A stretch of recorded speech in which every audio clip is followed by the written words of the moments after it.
You're live. Go ahead. Okay, welcome everybody to the workshop. Yes, we can hear you. Okay, great. And if you'd all rise and state the Pledge of Allegiance with me, please.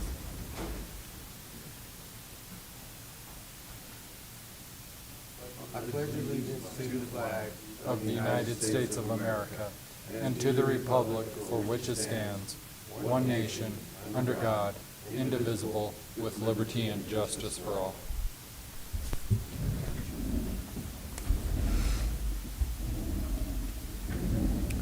Okay, again, welcome everybody. The first thing we have on our agenda today is another Q&A with Andrew Schmidt, and if you'd like to come on down, Shane, this is kind of a conversation that we've been having as far as leasing equipment, specifically some of the smaller vehicles for our fleet. So with that, I'm going to turn it over to you, Shane, and Andrew, and we'll go from there.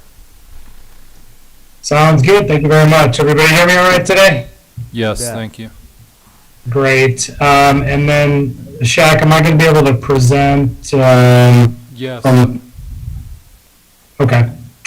Sounds good. Well, before we jump into it today, thanks everybody for inviting me to join your meeting today. Certainly what I'd like to do is present our options to you based on the meeting that we had a couple of weeks back. And when we wrap up today, we'd love to get some understanding from the commissioners on, does this look good for the county? Want to get any questions out on the table. And then also, I think, just get a better understanding of the process. I'd imagine that if this looks somewhat appealing, we'll book another time at another meeting to answer any questions and or discuss different vehicles. Is that generally how Montezuma County does things? Okay, I'm going to assume yes. I didn't hear anybody. Yeah. Fantastic.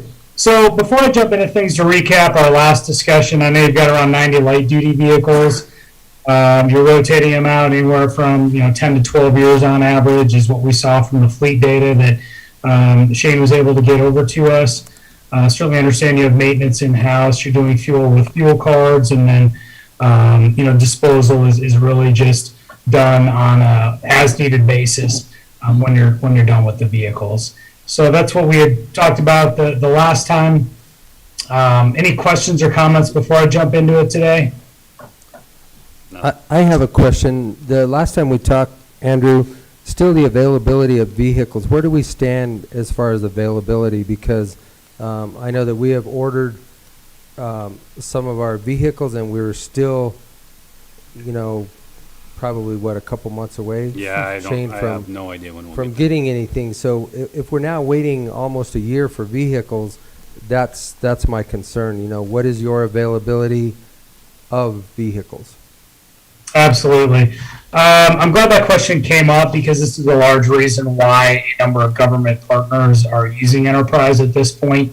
As people may or may not know in the room, there is a microchip shortage that has severely impacted supply chain of vehicles, and we are working diligently with both the manufacturers and our customers to ensure that we are providing them the information that they need to get their orders in at the earliest possible moment so that we have the best possible opportunity to work with our manufacturer partners to get these vehicles produced.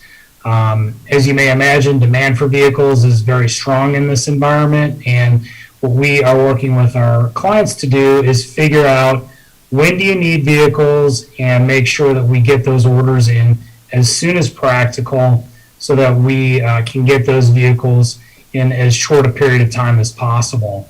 The reality of the situation is there is no silver bullet. Vehicles are challenging right now. However, we have very good lines of communication through our government teams into all the manufacturers to ensure that we know what needs to be ordered when to ensure that our partners receive those vehicles. So the short answer is we just really need to be proactive at this point. And one thing that I will certainly wrap up with today, assuming this looks good to you, is we should really look at getting vehicles on order for your 2022 budget year just as soon as practical, because vehicles are a pretty long way out. That may not have been the answer you wanted, but is the reality of the situation that we order through the factory, through government allocation of vehicles. So any other questions around that at all? So Well- do you have another county, as an example, that you've been able to order vehicles for and actually get them this year?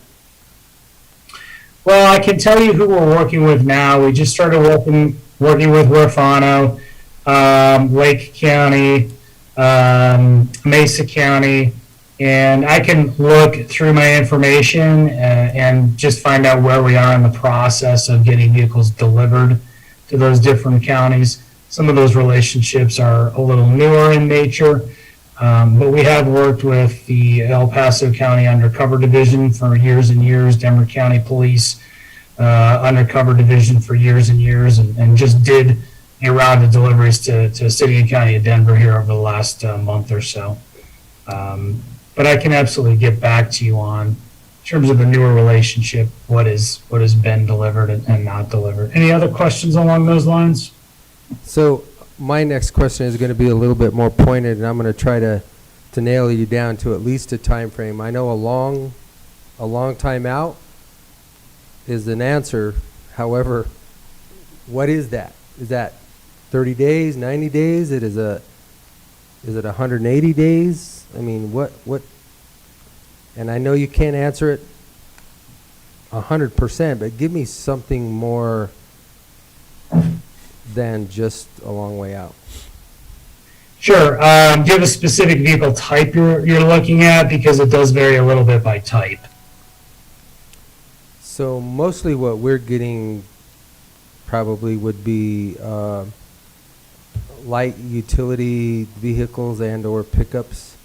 Probably, Shane? Right. Is that Yeah, correct? probably like 3/4 ton work pickup, just a four-door. Right.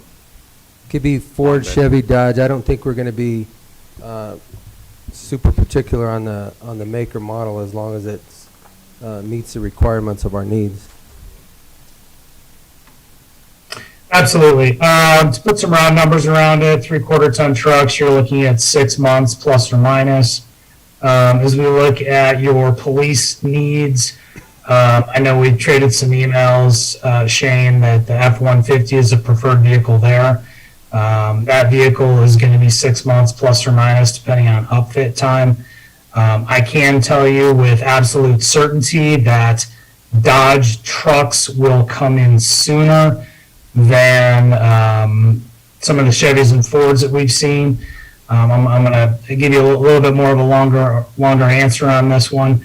Ford F-250s and larger have been available for commercial order since March of this year. They have closed their ordering for commercial order, but government can still order until November. But what does this tell us on Fords? It tells us that their order banks are pretty full up. Chevys are just starting to accept their 2022 government allocations, and those trucks are probably, in my opinion, of 20 years in this business, probably going to be the longest lead times based on the lack of allocation that they have on the commercial side. And Ram on the government side, we can start ordering those. They have not announced an official date yet, but 2022s we should be able to order the first part of September, and they are operating on a first come first served basis. So the earlier in the model year, the better. And with Dodge, you're probably in a better spot there to be earlier. Kind of Chevy, your next kind of put your vehicles in the mix, and Ford, I think you're at the more back end of the line on those, specifically for 3/4 ton non-ERV, non-police rated vehicles. Does that answer your question? Yes, it does. Thank you. Shane? Good. Okay. Andrew, it's all yours. Thank you very much. Let me pull up my PowerPoint here and we'll dive into it. I presume everybody can see my screen all right? Please let me know if you can't. Yep, we can see it. All right. Fantastic. So, again, excited to be presenting some options to Montezuma County. These are the various business partners that we do have. We'll be more than happy to get you some references at any point. Jim, I know I met you. Commissioner Candelaria, I know I met you over at the CCI conference. We've obviously been getting very active, and that has resulted in us having more conversations with counties here across Colorado. So certainly in the last 6 months, we've begun relationships with Uray, Lake County, Huerfano, and Mesa. We did some police vehicles for them. El Paso's been a long-term client, City, County of Denver. We'd be happy to get you references at any point. Any questions at all? No, sir. Sounds good. So from an overall perspective, we are a full-service fleet management company. It can really help you with a lot of different things as it relates to your fleet. At this point, I understand you have in-house maintenance. That's totally fine. However, fuel cards, I understand you're using. We do have a fuel card offering that is available that we could certainly talk about that along the road. But certainly, I think the biggest thing we want to focus on today is acquisition of vehicles, funding and financing of vehicles, and disposal of vehicles would be the main things that we want to bring to the conversation today. And profiling your fleet, and thank you for sending that information over to me. We've got about 91 total light-duty vehicles that you do have in the fleet. About a third of those are over 10 years old. The fleet has been replaced at a pace of about 8 vehicles per year on average. So that is definitely, to be frank about it, better than some of the other governments that we profile. But remember from our previous conversation, the biggest impact to holding cost on a vehicle is resale value. And that's where we can really come in and help our customers. Obviously, older vehicles are experiencing a little higher maintenance costs.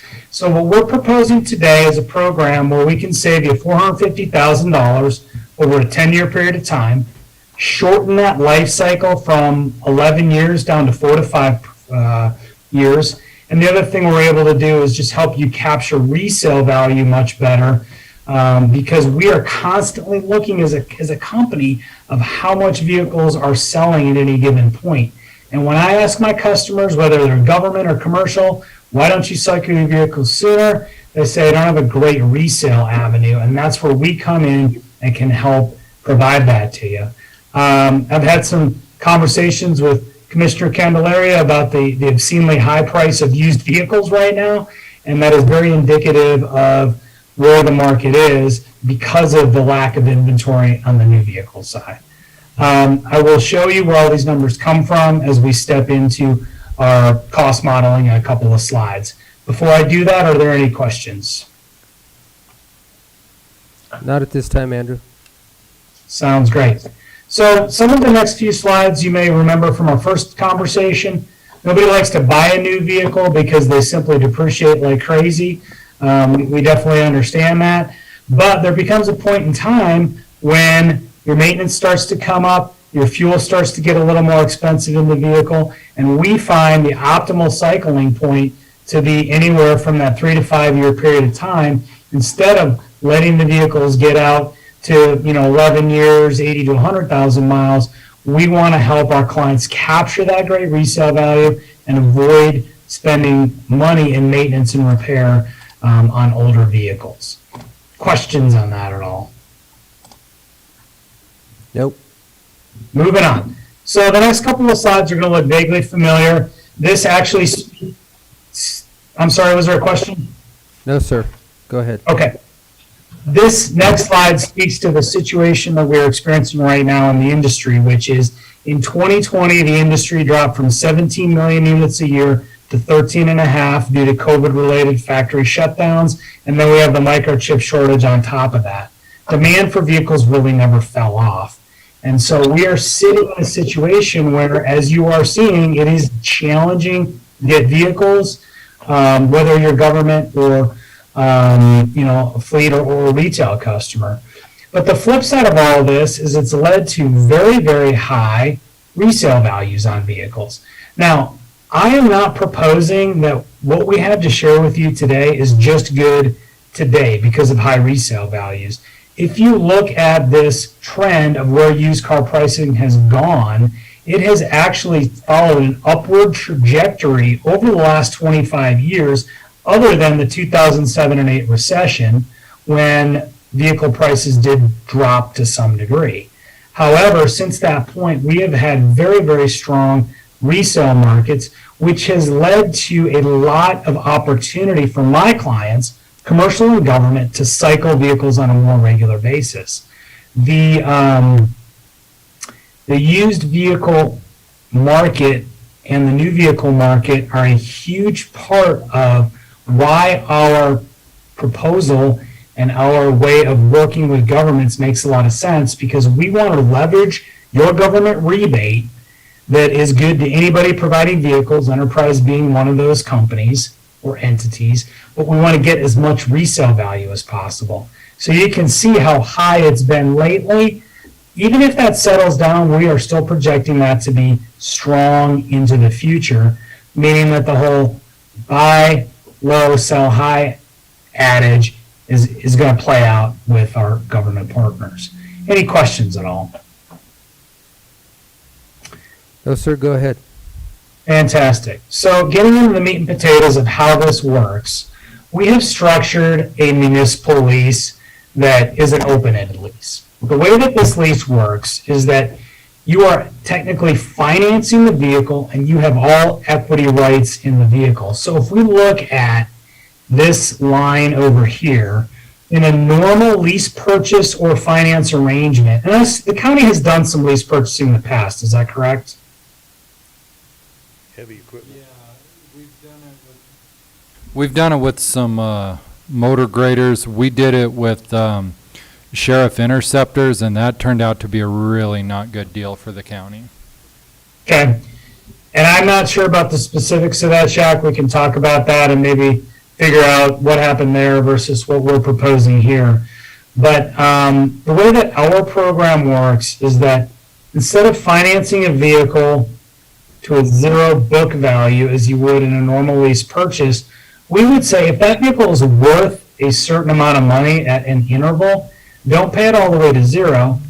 Finance it to a conservative reduced book value. In this example, we take a $30,000 vehicle, pay it down to $8,000. If we turn around and sell that vehicle for $15,000, contractually, I have to give you this equity back.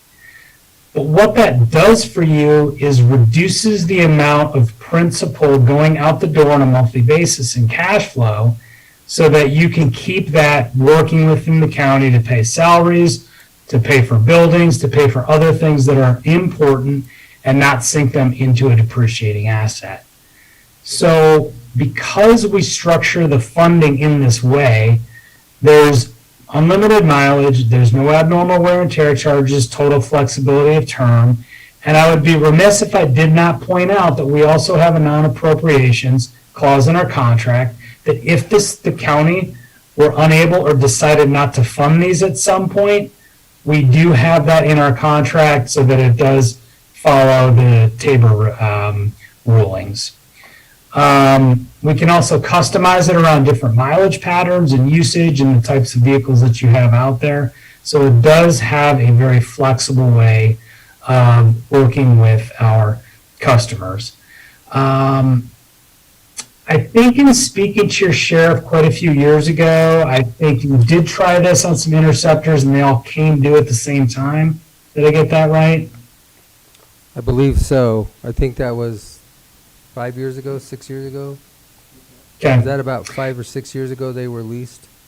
Or 14? It was in longer than 2014. It was longer than that. It's been the gift that's kept on giving. Ooh, okay. Well, we can have an offline conversation about that, Check. I think that sounds like a different sort of lease. I don't know. Our lease, eventually you would have paid it off if you kept paying it, and we give you the title of the vehicles. What's important in working with a company like Enterprise is to pick the right amount of vehicles, to have them cycling at a certain interval, and provide you with a resale avenue, which is what we do for our customers, along with a customer service team that's going to help you along the process along the way. Any questions on this financing model or anything we've spoken about up until this point? No, go ahead. Yep. Does that make sense? Anybody got any questions? Because usually I get hammered with a few questions about this financing structure. I think we've looked at this, obviously, before, so I don't have any questions right now. All right, fantastic. So let me get into the specific modeling. Here's really what we find with the lease scenario is that because you've been committing X number of capital to vehicle replacements over the last several years, if we use that same amount of capital, we can replace a lot of vehicles more quickly. So what I'm going to show you here is a lot of vehicles. However, this is just a study in feasibility. You don't have to do this many vehicles. You can do half this amount of vehicles. You can do the 11 vehicles you've been doing. We just want to show you some flexibility around how this program would work. So what we have here is we've profiled the vehicles that Shane sent over to me, and thank you for doing that, sir. I do appreciate that. So what we do here is we plug the vehicles into a variety of different vehicle classes. Your blue vehicles are your sheriff's vehicles because we understand those are going to be a little different mileage patterns, et cetera, and they're going to have a little more aftermarket equipment. But we profile the vehicles, the average years in service, and the average annual mileage based on the information that the county gave us. So you've got about 91 vehicles. You're running them 11 years on average, but if you look at the weighted average of cycling, you're getting out of them about 7.5 years. Average mileage per year about 10,600. So we come up to this criteria here and come up with what is the best replacement plan that we would recommend. And this is simply going to be based on age and mileage. So for fiscal year 2022, we would recommend anything 10 years or older or 100,000 miles, which you have 42 vehicles of your 91 that fall in that category. I also like to point out you have 30 vehicles that are over 10 years old in the fleet. We then click down through the remaining years in terms of what we're going to replace over a 5-year period of time till we have the whole fleet replaced. So this is not a situation where we're going to replace everything tomorrow. This is not a situation where we dictate what you have to take. You tell us what makes sense. We're simply providing you with some thought starters on what is going to make sense from a replacement standpoint. The other thing we like to be able to do with our clients is right size and right type the vehicles. You may have a 3/4 ton truck that's 12 years old that really just needs to be a half-ton truck, but it's simply got passed down enough times that it's still being used as a 3/4 ton truck in a half-ton capacity. Any questions on the methodology about how we put this together?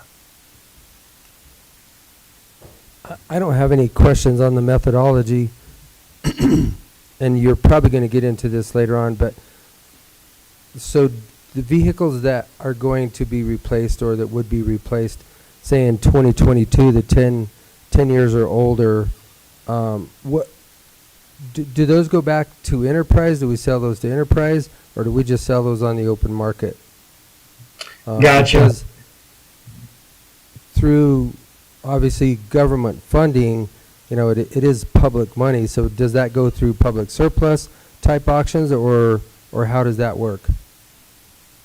Gotcha. How are you disposing of your vehicles today, if you don't mind me asking? We do it through both applications. We do it through local auctions here. We also go through public surplus, and that's pretty much the avenues that we use, whether it's public surplus itself or roller auctions or any of the auctions that are open for the public in general. Gotcha.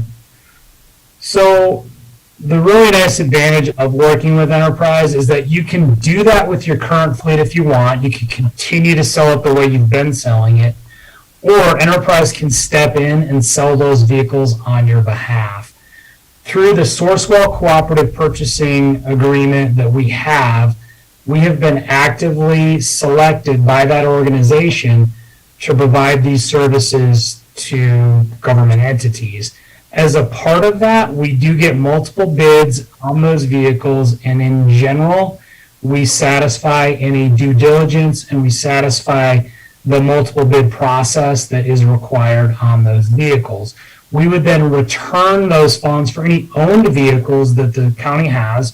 we would return those funds 100% to the county minus a flat $375 fee that we charge to process sale of the vehicles.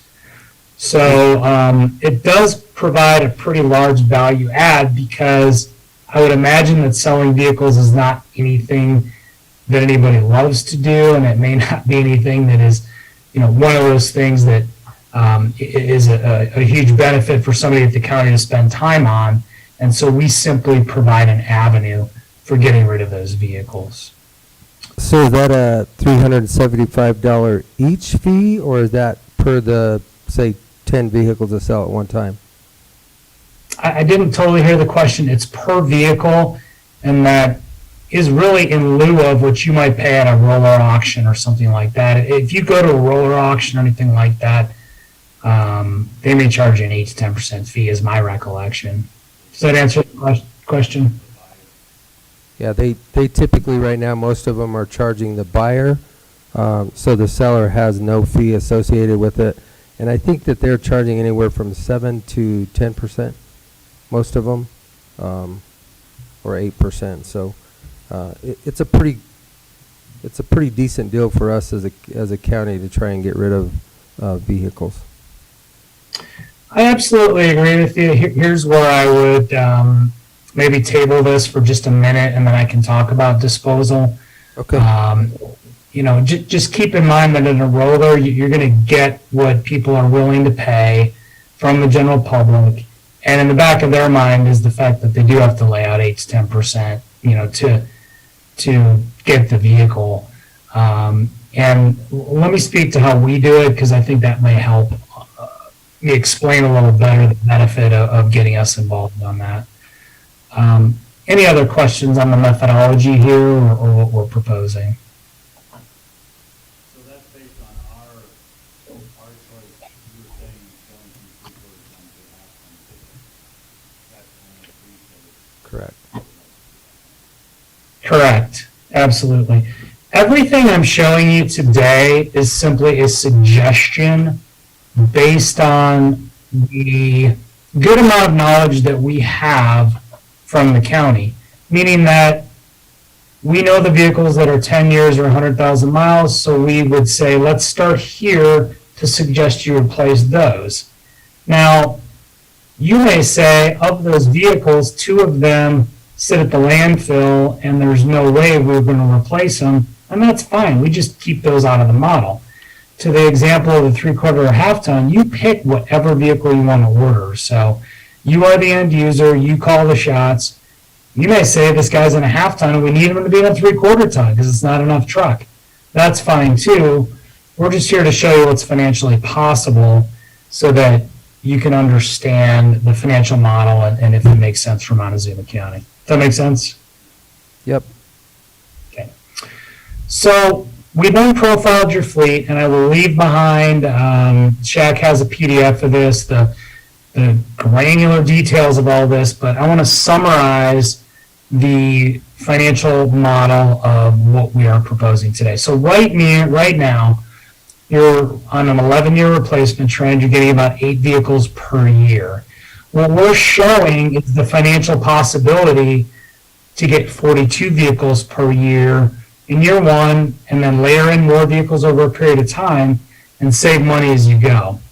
So to get those amount of vehicles, the average cost that we looked at on those vehicles would be about $253,000 currently in terms of what the county would need to pay to get those amount of vehicles.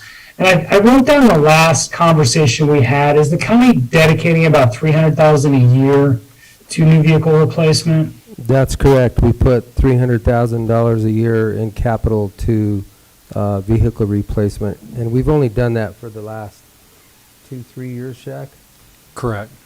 So that's the model that we've kind of chosen to get what we felt was the older vehicles out of the fleet. So $300,000 is what we're putting into capital. Okay. So the beauty of this model is if you actually are spending $300,000, it's going to make the savings look even greater for you.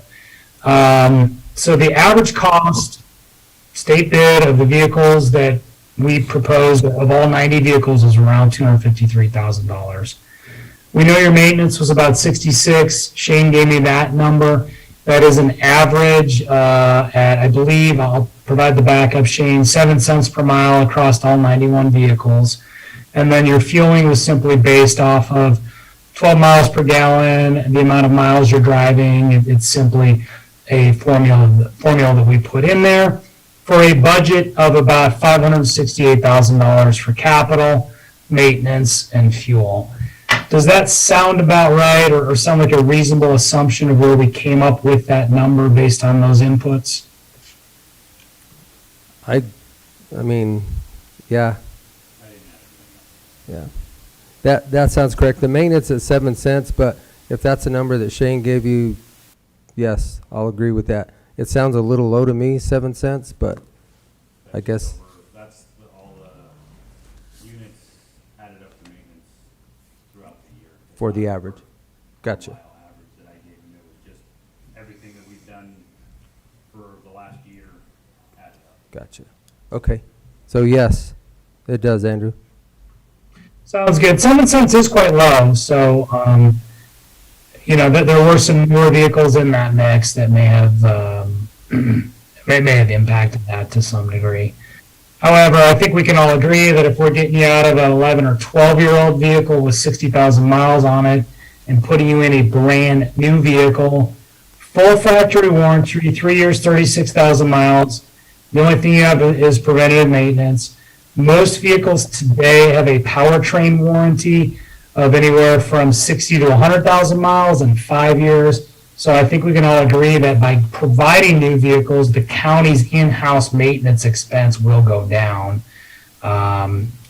because you're not going to have some of those bigger ticket items that end up happening at some of those other mileages. So to get the excuse me. I think this is my first day on Zoom.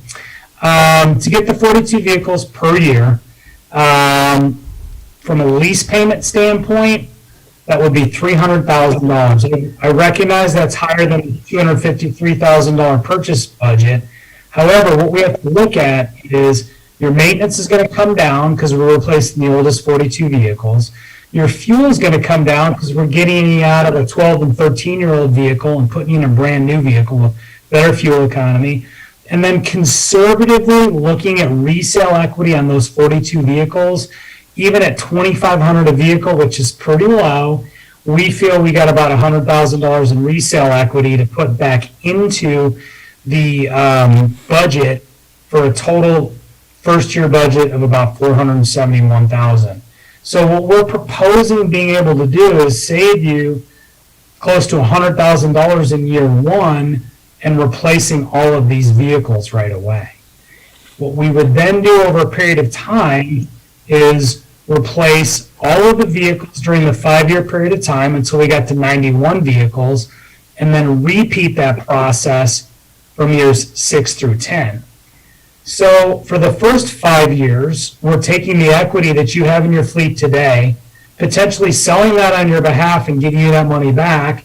Or if you want to continue to auction it yourself, you can, but you have that equity from those vehicles to put back into the budget for this program. And then starting in year 6 or at the end of year 5, we're actually able to sell any leased vehicles and get you equity back.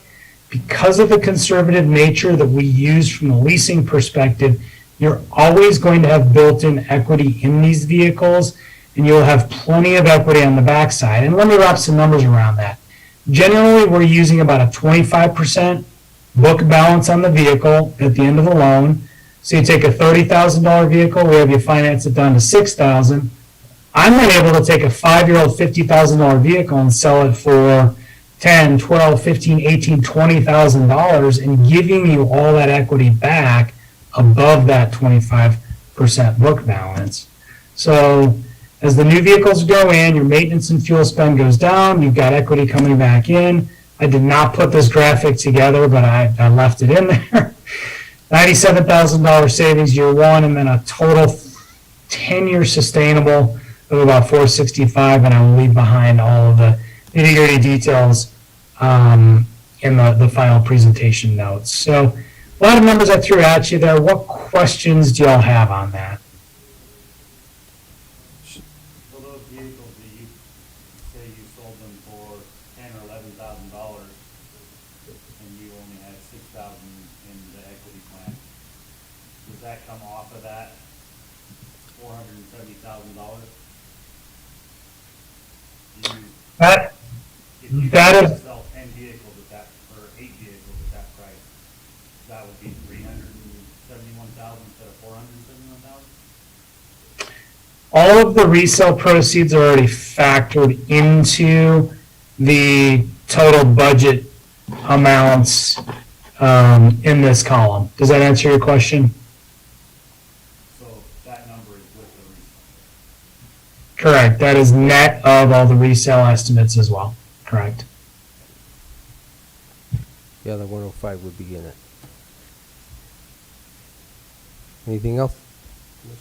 No, nothing. Okay, that was it for that one, Andrew. All right. So let me crank through the last few slides. Disposal, I can't underestimate this enough in that we have to sell all of our rental cars about every 2 years. So we have a full infrastructure of people who are actively selling these vehicles to a national network of dealers. I have folks in Albuquerque, Denver, Salt Lake, et cetera. As we all know, used vehicle pricing is very strong right now, so we do have some great avenues to help you dispose of those vehicles. Here is one thing to think about, though, as we step through this process is when you go to a roller auction, it's generally, public, folks are there, as the vehicles are inexpensive, that they sell pretty well, but as they get more expensive, it can be a little more difficult to find a lot of buyers in a normal market. This market is abnormal. In a normal market, there may not be as many buyers there that can plunk down $20,000 for a pickup. What we are doing is hand selling these vehicles to a national network of dealers in an effort to get you as much money as possible on the resale. So the way that it works in practice, we agree on an average resale price. We agree on an estimated market value on the vehicle. The county says that sounds good. We will then go out and try to sell that vehicle for as much or more than that number. And then once that process is done, we handle all the paperwork, we handle all transferring of titles, and you get all those proceeds back above the book value of a lease, or if it's a vehicle you own, whatever amount, back is money that we provide back to you. So on average, we're doing about 8 to 10% above average black book value. And Black Book is the commercial vehicle index that my industry uses. It's actually a higher number than auction. So we're usually outdoing the auction by 15% or so because there's some of those built-in discounts in the auction of people having to pay auction fees, either buyer or seller side. Does that make sense? Yes, sir. Does that look like it would work for you, or do you still have concerns about disposing of vehicles that way versus your current scenario?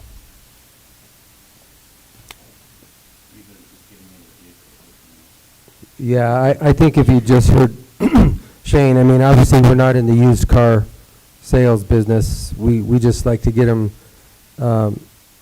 rotated as quickly as possible, as carefree as possible, and that way our fleet gets updated in a timely manner. The only thing that concerns me is we've always tried to make sure we use something to where the monitoring the county, people who go in and buy these vehicles through their tax dollars and get bought in the beginning.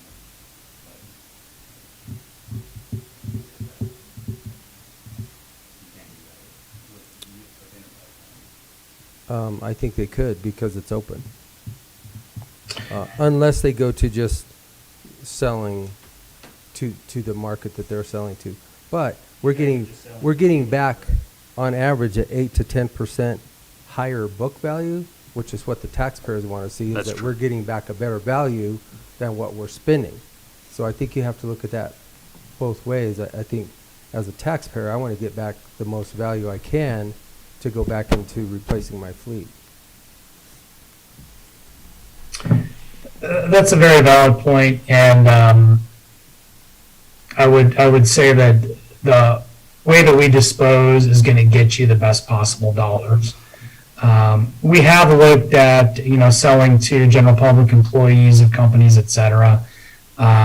Unfortunately, you would have to decide before you even took that vehicle through our process, the dollar amount you want to sell it for, and allow that person to buy it for that amount without having it go through the competitive process, because my sellers touch every vehicle, they check it in, they ensure that the value that we are trying to get for it is very legitimate. And I got a lot of oil and gas clients. You got a lot of oil and gas trucks running around down there. Some of those look great, some of them don't. So we want to make sure that we're touching those vehicles, understanding what they're worth, and getting our customers as much money as possible for them. So I have one last question on this, and I guess I'm going to sound probably a little bit ignorant, but I've heard of Blue Book, but what is Black Book value? Right. What is that? No, that's not an ignorant question at all. It's a great question. So Black Book is the commercial equivalent of Blue Book. And when we say CVI, Commercial Vehicle Index, there's about 5 or 10, well, probably 10 or 12 different companies like Enterprise that provide fleet management services, mostly to the commercial market.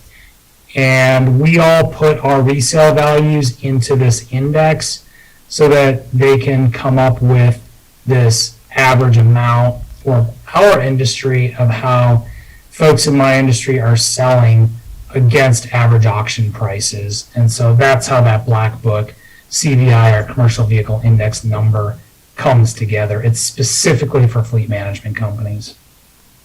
Okay. Other questions at all?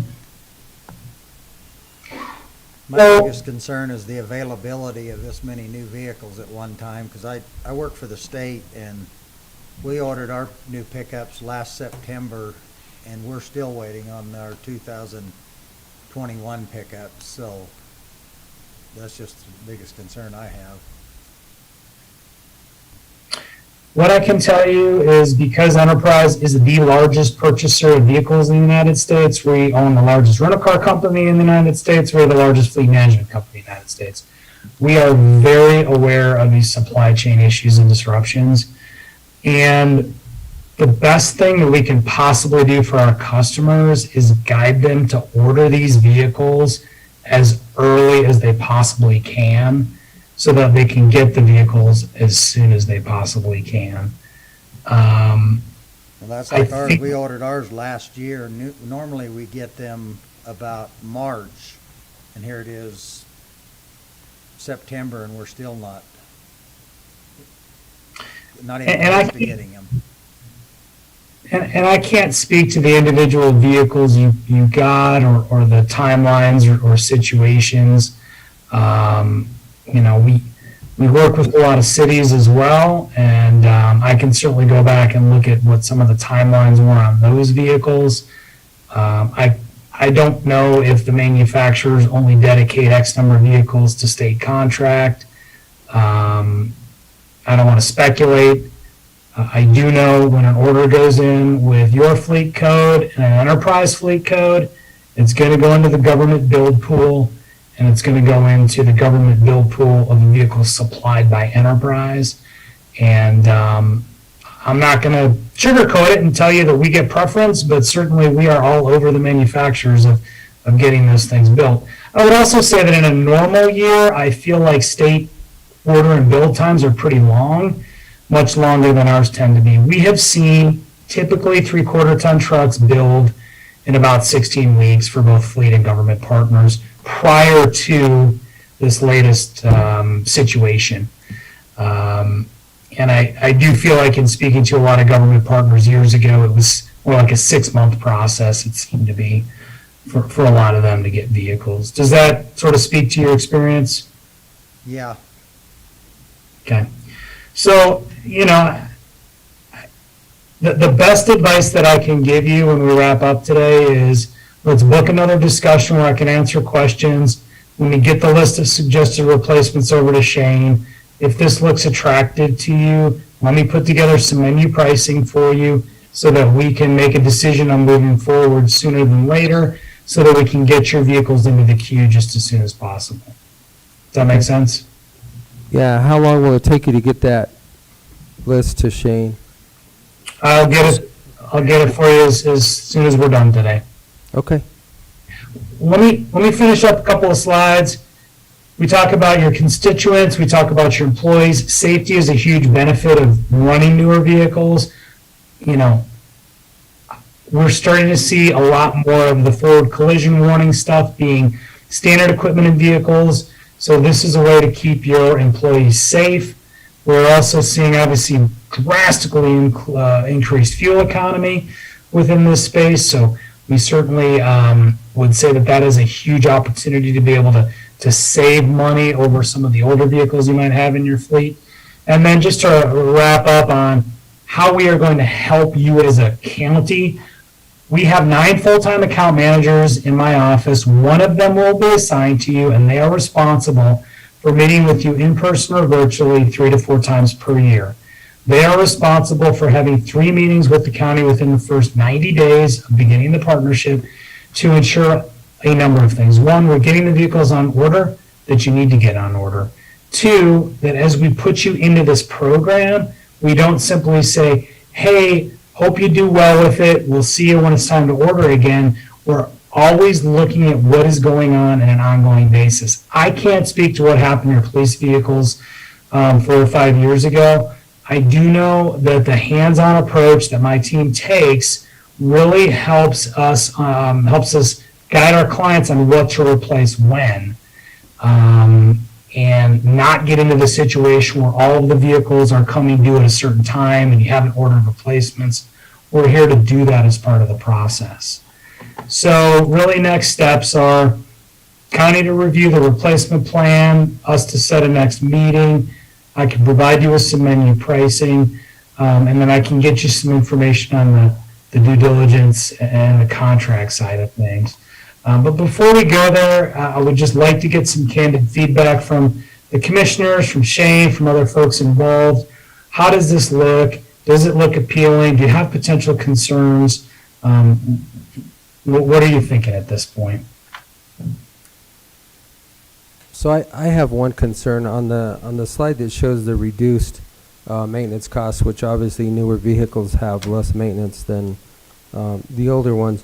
But as far as the typical oil changes, I mean the typical maintenance like that, is that something that Enterprise does along with this lease, or is that something that we still provide in-house for that number that you gave us on that slide that was reduced? So you have the option under our program to continue to maintain in-house the same way you are now. You also have the option to enter into a full maintenance agreement with Enterprise that is contracted through third-party facilities in Cortez and throughout the southwest part of the state. So you can do that either way. Does the county have a preference on that at this point? I prefer to keep it in-house. For one, keeps my guys employed, and for two, if you take it to any of the local dealers, they're scheduling 2 weeks out, and most of the time, everybody's gotten so used to being able to drop a vehicle off for an oil change and have it done in a day or the next day. So that you're not going to get that at a dealer. And I would agree with that. I mean, we would think that we could get them scheduled 2 weeks out, but let me tell you, it doesn't happen. They realize that they're behind on an oil change and they need to get it done quickly. So I prefer the in-house methodology myself, and our costs are pretty low. Would it be possible when you're purchasing vehicles to purchase them from local dealerships who pay property taxes here, or would we be cutting them out of the loop at this point? What I would recommend, Shaq, is we factor order direct the way you do now, either with the dealers or state bid, but I drop ship those vehicles into dealers in the county, and then they do get a cut of delivery fees, pre-delivery inspections, those types of things. If you're familiar with Elk Petroleum in Cortez, they were previously Resolute Energy. We worked with them for years and years, and we drop shipped their vehicles into a Ford dealer in that area, and therefore they do get not only some money on that end of things, but it does then cement the relationship for warranty work, which is a big part of how those dealerships can make money.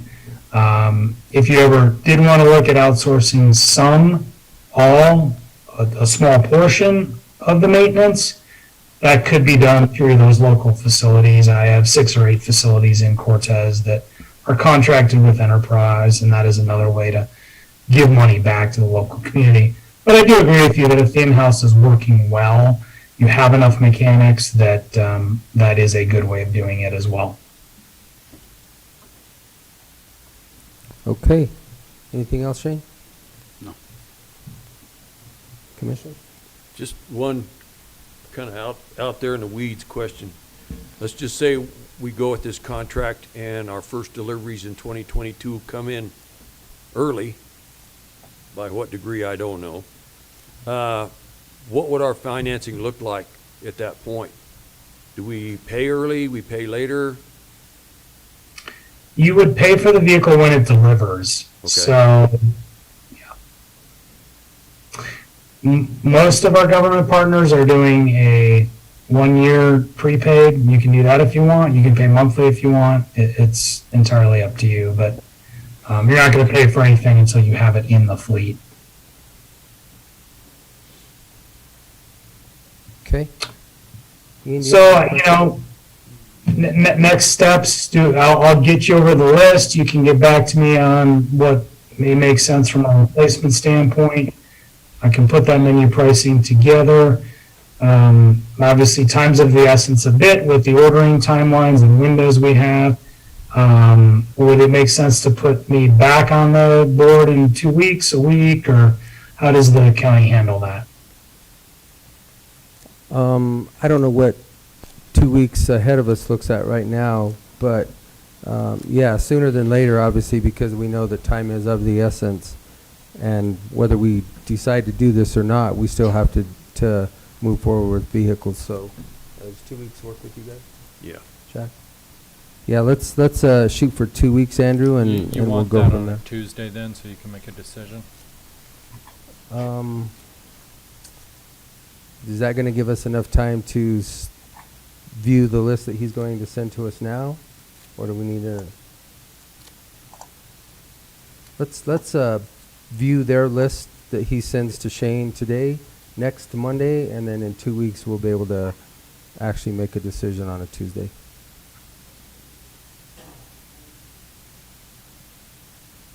Does that work for you, Andrew? It does. I know next week's a holiday, I think. It is, Oh. it's Labor Day. Gosh. All right. Well, I guess we'll have to work overtime. Everybody's working overtime. I'm looking out there and everybody's just laughing. Wake up and laugh. See, I come from the fire service where every day is just another work day and every night is just another night. So for me, just because it's a holiday, it's just another work day. And I'm looking at some of the officers in the room. They know exactly what I'm talking about. It's just another day. Well, I feel the same way, but you can explain it to my wife. She don't feel that way. Yeah, we'll still get you on the agenda in 2 weeks. We'll have a workshop prior in 2 weeks. So Monday and Tuesday in 2 weeks. Yeah. 13 and 14. Yes. Okay. Jack, I'll email you on the timeline there and what time of day. And we'll go from there. I greatly appreciate everybody's time. Overall, does this look good to everybody, or is there some things in the back of your mind that are just screaming out at you that you just may not like that I can address for you in this setting? I don't have anything that's screaming out of the back of my mind right now for me. I I don't know about, we'll just have to pick it apart and see if it's good for, as an overall picture, or if maybe just some of our fleet would fit into it. We've discussed that a couple weeks ago that it may just be A portion of the fleet that gets high mileage that might fit into this category well. But there again, that just comes to us so that we can pick and choose on that. This is just looking at the fleet as its entirety, and we may not want to look at the entire fleet at this point in time. But that's all that I have, Andrew. Shane, if you don't have anything else, I've kind of set an hour time limit, Andrew, and I know we're getting close to that now. So I do thank you for your time. I don't think we have any questions further, and we'll go ahead and let you off the hook, and we'll get going on with this meeting. Great. I do appreciate everybody's time today. And in closing, I will say, if you want to talk to me or the folks that we have worked with at some of those other counties, happy to do that. And the final thing is, yes, we'll send you a list of 42 vehicles, but whatever you're comfortable with starting with, that's totally reasonable as well. We understand that this, would be something that, the county would be new to them and certainly understand your situation there. So thank you very much. Y'all have a good rest of your day. I think, Shaq, I have to give this back to you. It's all good, whatever. You're the only one zooming in today. All right. Thanks, all. Have a great day. Appreciate it. Andrew. Thank you. Okay. Well, as soon as you get that list, get it emailed to us, and then we can sit down and have another discussion. Okay. Okay. Thanks, Shane. Thank you, Shane. Thank you, Shane. Okay. Me change.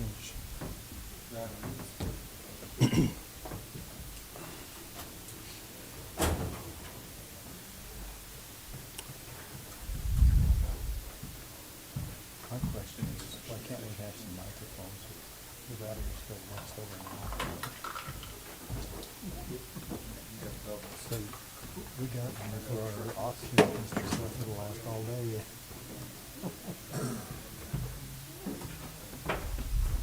Okay. Well, Shaq is changing batteries, and we have our IT department working on technical issues. We'll go ahead and invite you guys up. Community intervention program. So we have Ms. Saunders, and let's see, we have a whole crowd in the group here. Sheriff Nowlin, Chief Knuckles, Marshal Goodall, Fire Chief Balfour, Director Spratlen, and our grant writer, Want me to Ms. reset Simbeck. the remote, or are you going to reset that? Okay.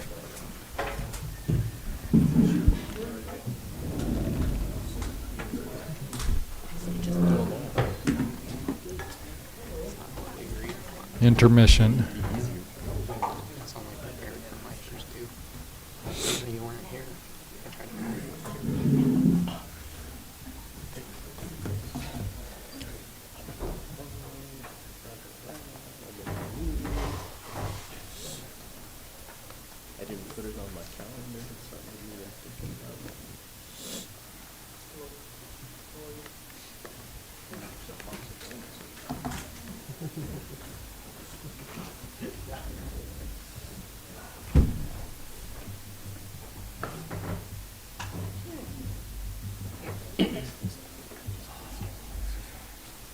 Okay.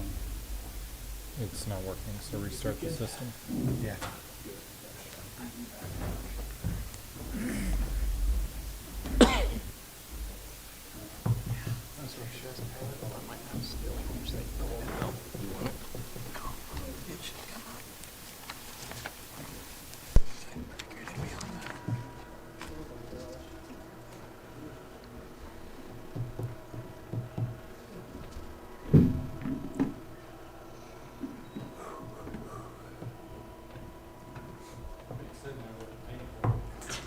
This freaking chair, I'll tell you what.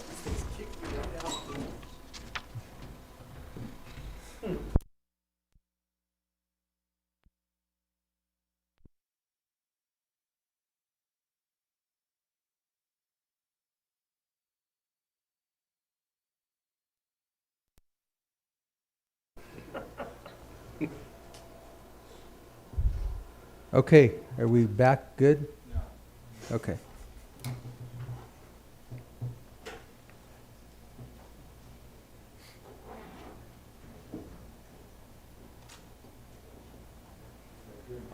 I'll get maintenance to put a seatbelt on that for you and we'll get that.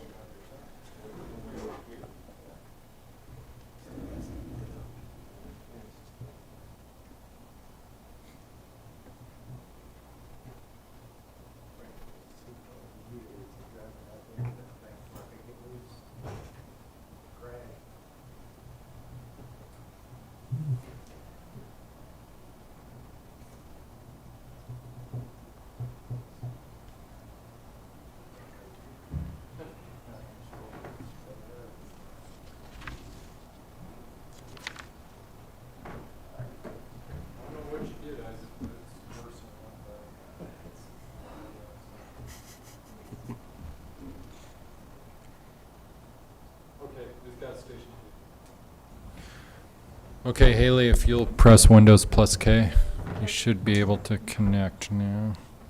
Working on it. Worked earlier.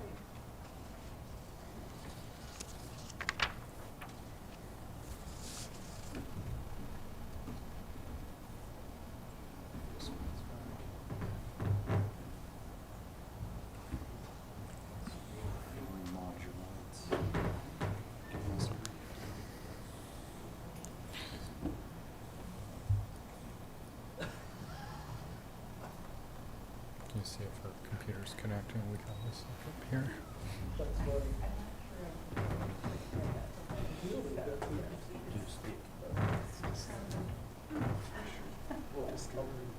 Yeah, it popped up earlier. It's a little dark. No. Is hers connecting?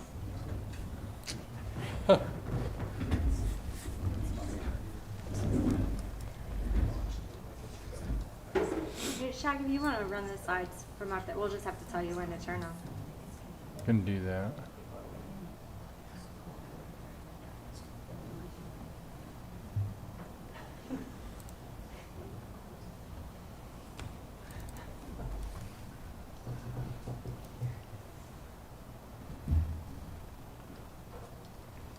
Okay. Now I've lost my TV, so.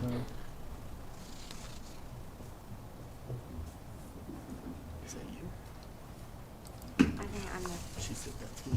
No.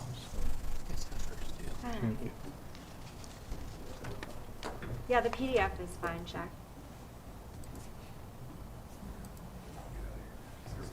I don't have my TV now. I gotta look at everything behind me.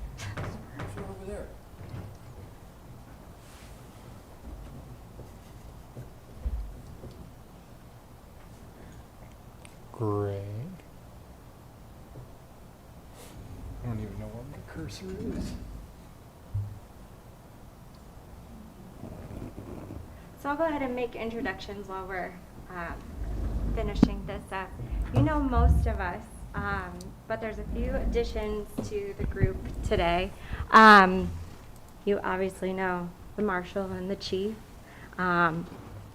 More chiefs, Drew from the city, Rachael Marchbanks, Mr. Spratlen, Molly Rodriguez. She's the ATU crisis manager and is also running our Durango co-responder program, and Stacy Russell, she's our chief behavioral health officer. So this is our steering committee that's been working behind the scenes to get the program up and run, or get the presentations together to see if we can get it up and running. So that's our goal today, to go over those details and talk through with you all and see what the next steps look like. So our thought today was to go through the presentation first, and then we can have a discussion together and bring all of our experts up and talk through it. So I'll let Justin start. Right. Good afternoon, Commissioners.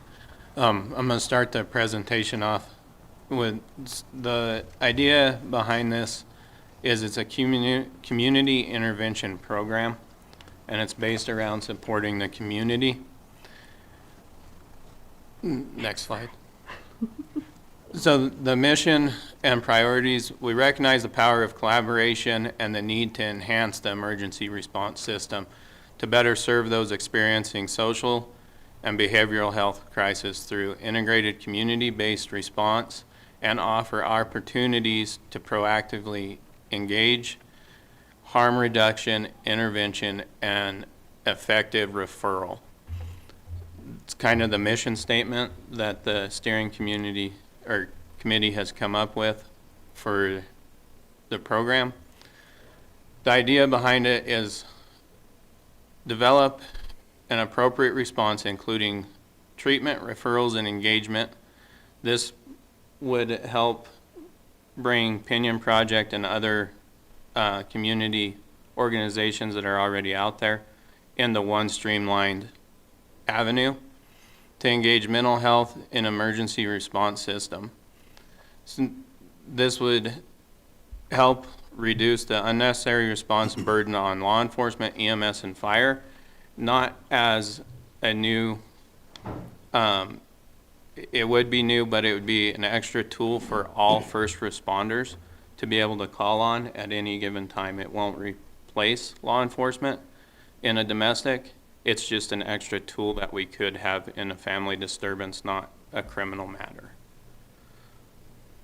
Next slide. So what is our goal? To create a program that is focused on prevention while helping enhance emergency response to non-criminal calls. Like I said in the previous slide, this is not going to respond or replace law enforcement, fire, EMS, only in non-criminal mental health or crisis situations with behavioral health response and other community supports. How this pilot would help, it would increase the crisis de-escalation at the point of initial response. It puts a crisis clinician in the field versus a referral to a clinic for our community. Provide resources, coordination, and navigation and assistance in supporting client self-identification needs such as connection to care. Right now we see a breakdown with our connection to care. We can refer, but there's no follow-up that the referral has actually been successful. Movement to a safer location or case management support. Law enforcement, EMS, and fire don't have the time or resources within our community to always move somebody, being short-staffed. If we need to get somebody from point A to point B for a safer location for that individual, this team would be able to assist us. Not in all instances, but the goal is to bring law enforcement, EMS, and fire back online for actual trauma faster.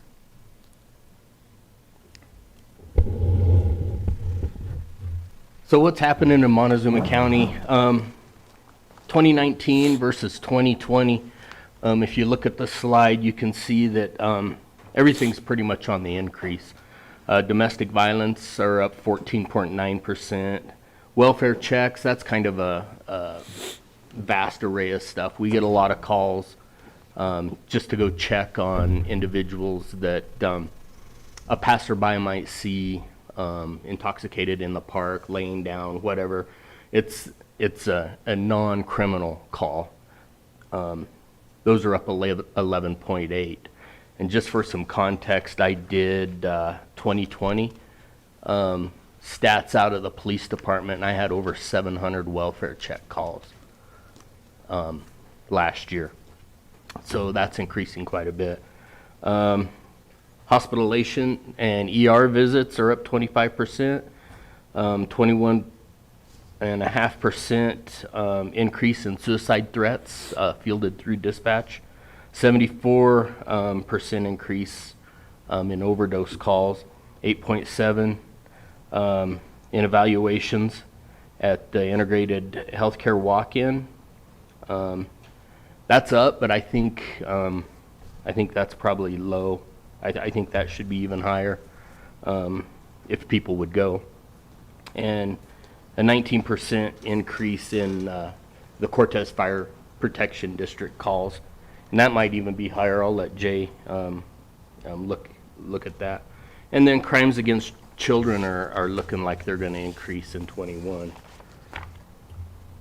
The needs of the community, I think there's a significant healthcare need in the community that people aren't, they're not out seeking care. This program would kind of bring us out and allow us to interact with those people and maybe point them in the right directions and identify or educate them on the services that our community does have. The youth, there's increased conflict at home, greater feelings of isolation, less connectedness to social supports. I think we're going to see a huge increase in that due to the COVID restrictions and things like that. Law enforcement spends a significant amount of time on non-crime related calls such as welfare checks, and that's costly to the constituents, and it takes law enforcement away from doing what we're supposed to be doing, out preventing crime, investigating, and doing proactive enforcement. And the county has benefits and resources that could make a big improvement to their well-being if they knew how to tap into them, and I believe this program is that conduit. The people that they would interact with and contact on a daily basis, they could educate as to what is available in the community. And so, do I have to push the talk button? Hello. So the question is, what can a program like this do? The first thing that we're looking at is increasing access to both behavioral health and primary care needs. When 911 is called currently, a police officer or maybe EMS, maybe fire, maybe everyone is dispatched to the scene and the problem is solved in the fastest, most efficient way possible. What doesn't happen currently is the referral process to follow-up or to ensuring that people are accessing the right level of care at the right time. Not because the work that is being done isn't already great, but because there just isn't an avenue to currently do that. The second option, or the second thing a program like this can do, is to decrease repeat encounters with the criminal justice system. Oftentimes, people with behavioral health issues, substance use problems, social stresses access 911 first. If you're in trouble, that's who you call. And when people have intervention, when they have access to care, when they're connected to people within the community, they're less likely to have disruptive behaviors. They're more likely to engage in services which help them heal, as opposed to continuing on the path of trauma that they are experiencing in the moment. And the third is to improve community relationships and maintain local control. Does that say control? And so when we're talking about community relationships, we're talking about the way in which an average community member, no matter what their walk of life is, experiences the presence of law enforcement. It's how they experience 911 in EMS response or even fire.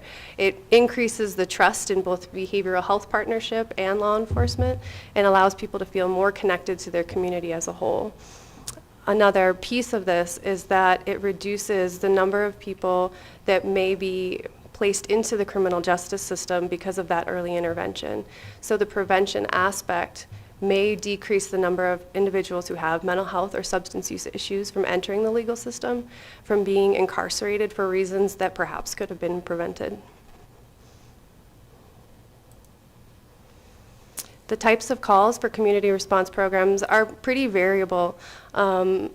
The main ones that have been talked about so far are the welfare checks, suicide prevention, conflict resolution, of course, homelessness support, basic first aid and resource connection and referral. I'm currently overseeing a co-responder program that piloted out of Durango, just in the city limits in the end of February. Some of the things that we've been tracking are, how do these calls come out of the emergency response system? Behavioral health providers have never been part of that system before, and so this is a really new thing for us in the community. We're tracking nature codes that look like things that are CIT calls for Durango, and that just means a welfare check or a suspected mental health or behavioral health issue. We're seeing intoxication calls coming through, people who are appearing suspicious to a community member or perhaps in trouble by a community member because of their behavior, walking into traffic or loitering, trespassing, low-level harassment calls. And those are the kind of things that our team is responding to currently. I anticipate they'd be very similar in Montezuma County.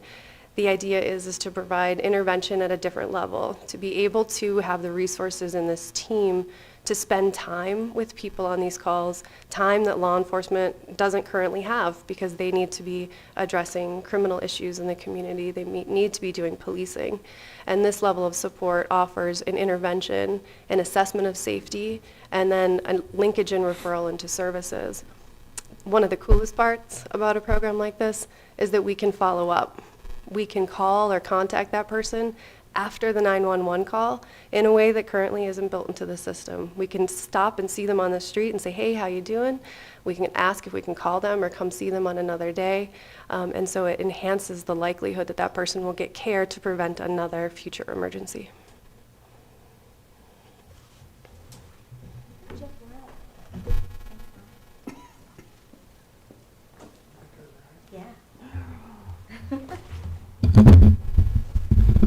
Good afternoon, gentlemen. Houston, we have a problem. Montezuma County, we have a problem. Proactive policing is can divert costly crimes, court, law enforcement, support services, lost wages, etc. All this basically boils down to the commerce and defense in our community. If we do nothing today, if we do nothing tomorrow or next year about mitigating the issues that we're speaking of today, as far as mental health crisis, alcohol, substance abuse, we know that there's a significant opioid crisis going on. And if we wait and do nothing, it's just going to begin to compound itself. This is not just a street issue. It's about people in homes, apartments, hotels, motels, etc. And so, and that's one of the things we'd heard about, was that it might just be, you know, for people on the street, and that's not it at all. In fact, that quite frankly is one of the small pieces of it. The people that we see, that addresses that we respond to frequently, are residents of the community. They're homeowners, they're property owners, and one thing leads to another, and either it's the alcohol or drugs or whatever other stressor is going on in the world that creates that mental health crisis for that person. Could be PTSD from whether it was they were a first responder, military, and we've seen all of those folks. We respond to all of those different types of folks, different demographics of retirement or employment. We do believe that it will assist with reduction in domestic violence, going to improve the community health and quality of life, and increase follow-through, as Molly stated, and create connections with the clinician and the EMT for these people, where currently we don't have that opportunity with fire EMS and law enforcement, and there's not an opportunity for that follow-up.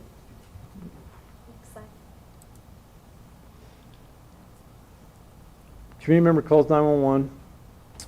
The call will be triaged based off of, as you guys know, there's a card system, and they basically triage that incident as they would any other call. Initially, there's going to be a honeymoon period with this program. We'll need to probably respond to most calls as we do today until we all establish that relationship between law enforcement, the clinician and the EMT, fire, EMS, clinician, EMT. It'll take anywhere from a few months to a year, I would anticipate. If there's any potential for a dangerous situation, obviously, the same as fire and EMS do, law enforcement responds, and the fire and EMS stage until law enforcement can stabilize or secure the scene. Dispatch would always err on the side of caution, as we do with this community intervention team. And then eventually it'll get to a point where they will respond to the triage calls as they would in any other system that, any other community that this is currently working in. Next slide. You can see the different statistics here for different co-responder programs across the country and the results of those. And helps reduce time spent on scene. It doesn't mean that law enforcement, fire, EMS will stop responding to certain things, but it will help decrease the amount of time. Instead of spending 45 minutes to an hour on scene, we may only need to spend 5 or 10 minutes and then get right back to what we were doing, or pick up that next call. I think a few weeks ago I'd mentioned to you about the overlapping call volume that we're facing is anywhere between 33 and 38% on any given month. And so that helps free us up. Also, we can get back to providing quality training for our employees and physical fitness, as well as fire, EMS, hazmat training. Next slide. So Pilot 1 program or Pilot 2, my application is for the Pilot 1. This is 2 teams, 4 people, 2 clinicians, 2 EMTs. We can cover 80 hours per week. That would mean we could cover 7 days a week instead of just 4 or 5 days a week. And we could cover a 10-hour day with that and have an overlap day for training and sharing of information between the teams. So they would have their list of contacts that they've made, and it would be a good way for that overlap day to just really have some good solid training with the clinician, EMT, and from both teams. I really feel like we would be doing ourselves a disservice to have one team. 40 hours is not going to be even close to enough, and then we would only have 4 or 5 days a week that we could possibly cover, and I think that would cause a lot of question as to why we even started the program, quite frankly. Next slide, please. So what happens if we just live with the status quo? If we don't do anything, the bleed continues. The mental health crisis that we're seeing, the increase of substance, alcohol abuse, there's no way to know if we're ever going to stop it if we don't try. And if we don't try, it's definitely going to continue and evolve into something much bigger than it currently is. Commissioner Lindsay, Commissioner Candelaria, I know you come from the fire service, many years with Cortez and other agencies. And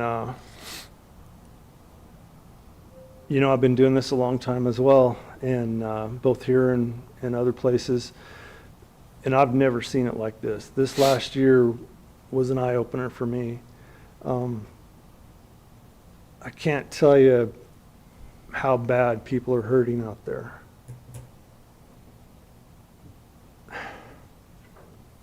Come with us on a jail tour, we can show you.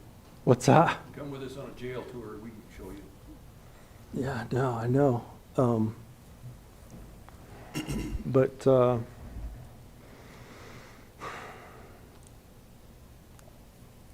anyway,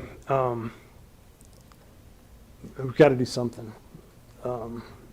We don't know if we don't try. And I appreciate the opportunity to speak with you today. Thank you. Thank you.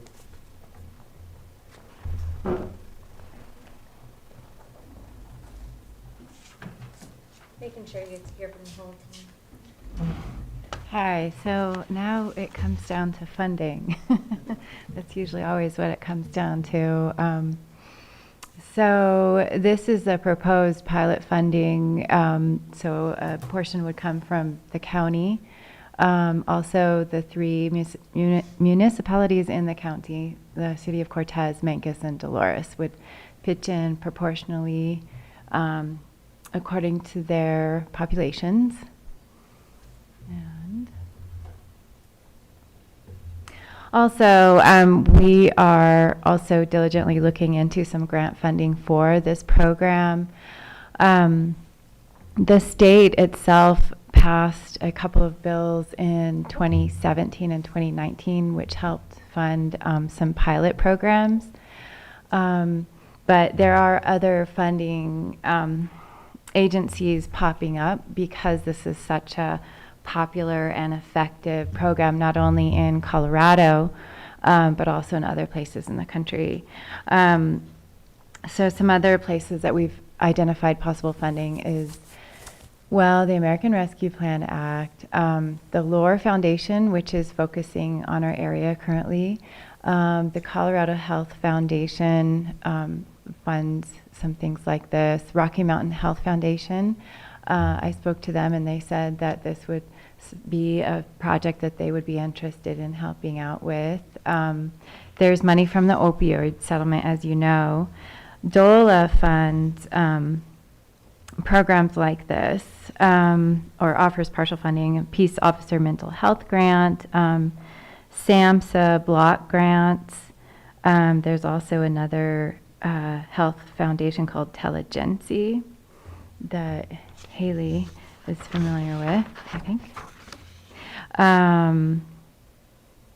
Caring for Colorado Foundation, Robert Wood Johnson Foundation, even Walmart potentially, Onward potentially, U.S. Department of Justice has also a couple of funding programs that could help offset these costs. It's not to say that they would continually fund it, but there are some definite possibilities to help supplement the investment from the county and the cities and towns in Montezuma County.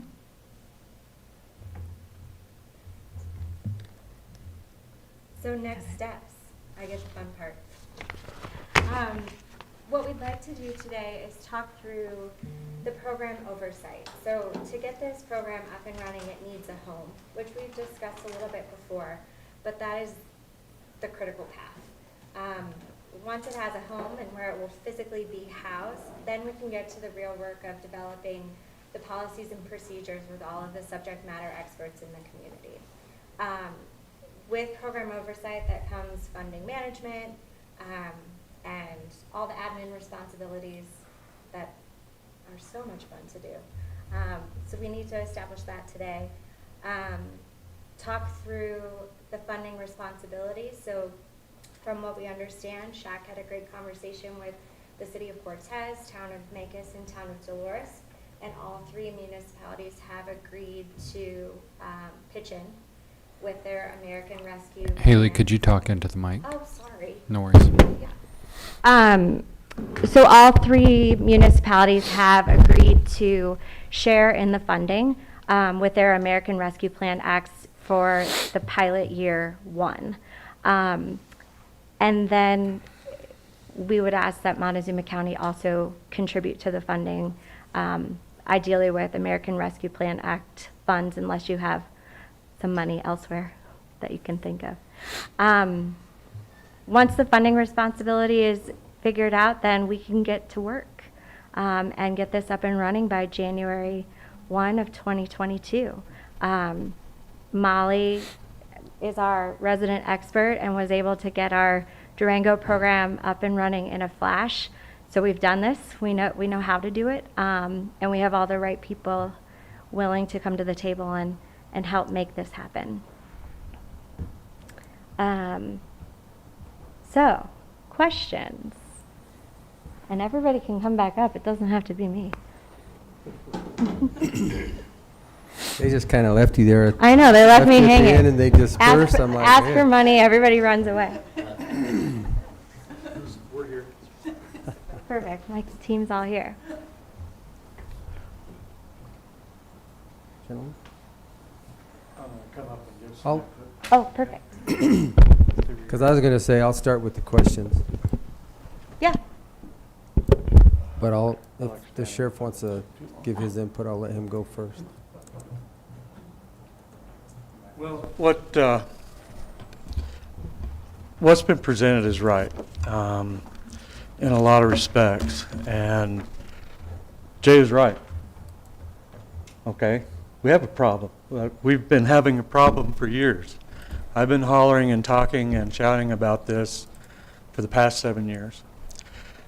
The thing that was also up there is that what's already supposed to be going on, of what the assistance that we were supposed to be getting, and it has fallen down in some areas, and it's not pointed at any person indirectly here at all.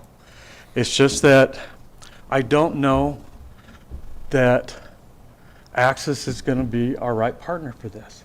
That's all I'm saying, just because of the problems that I've had. When I have a need for a critical incident and I don't get a response, or a person is transported to Southwest Memorial Hospital because of a mental problem and a situation that is dire, and we get no crisis intervention contact for hours. I have a deputy sitting on them for 6 hours in the hospital, and Vern knows what I'm talking about. We've had issues, okay? I just want those fixed, that's all. And I am all for a large portion of this program, but I think that because of the Senate Bill 217, as well as the current one that came out this year that goes into effect September the 1st, a pilot project should be just like what I've done, go after grant funding, okay, to pay for that. Under the CARES Act, I mean, there is needs that the sheriff's office has to have that I'm going to be requesting and asking for. But under Senate Bill 21-1030 that goes into effect, it actually apportions more money into a co-responder, because what I saw here was not a co-responder. And the thing is that I'm concerned about what takes place in the county. I'm concerned with what happens in Mancos and in the city also, but I'm responsible for the town of Dolores and the unincorporators of the county. And we have calls that are going out. We're going to be going. The thing is that I don't have a specific officer assigned to this co-responder. It's not a co-responder program.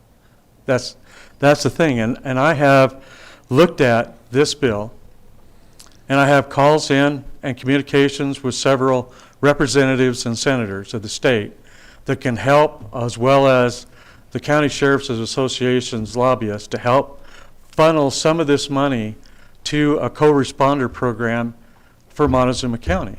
And I think that if one program is funded under this Community Cares intervention program and one is a co-responder, you would have two teams. I can't guarantee that we'll get grant funding, but the thing is that we certainly have the need for it. We have always had the need for it. I'm glad to see that a lot of this money is supposed to be appropriated by the state, and I have yet to see them fork out money, and they should. And we can demand that.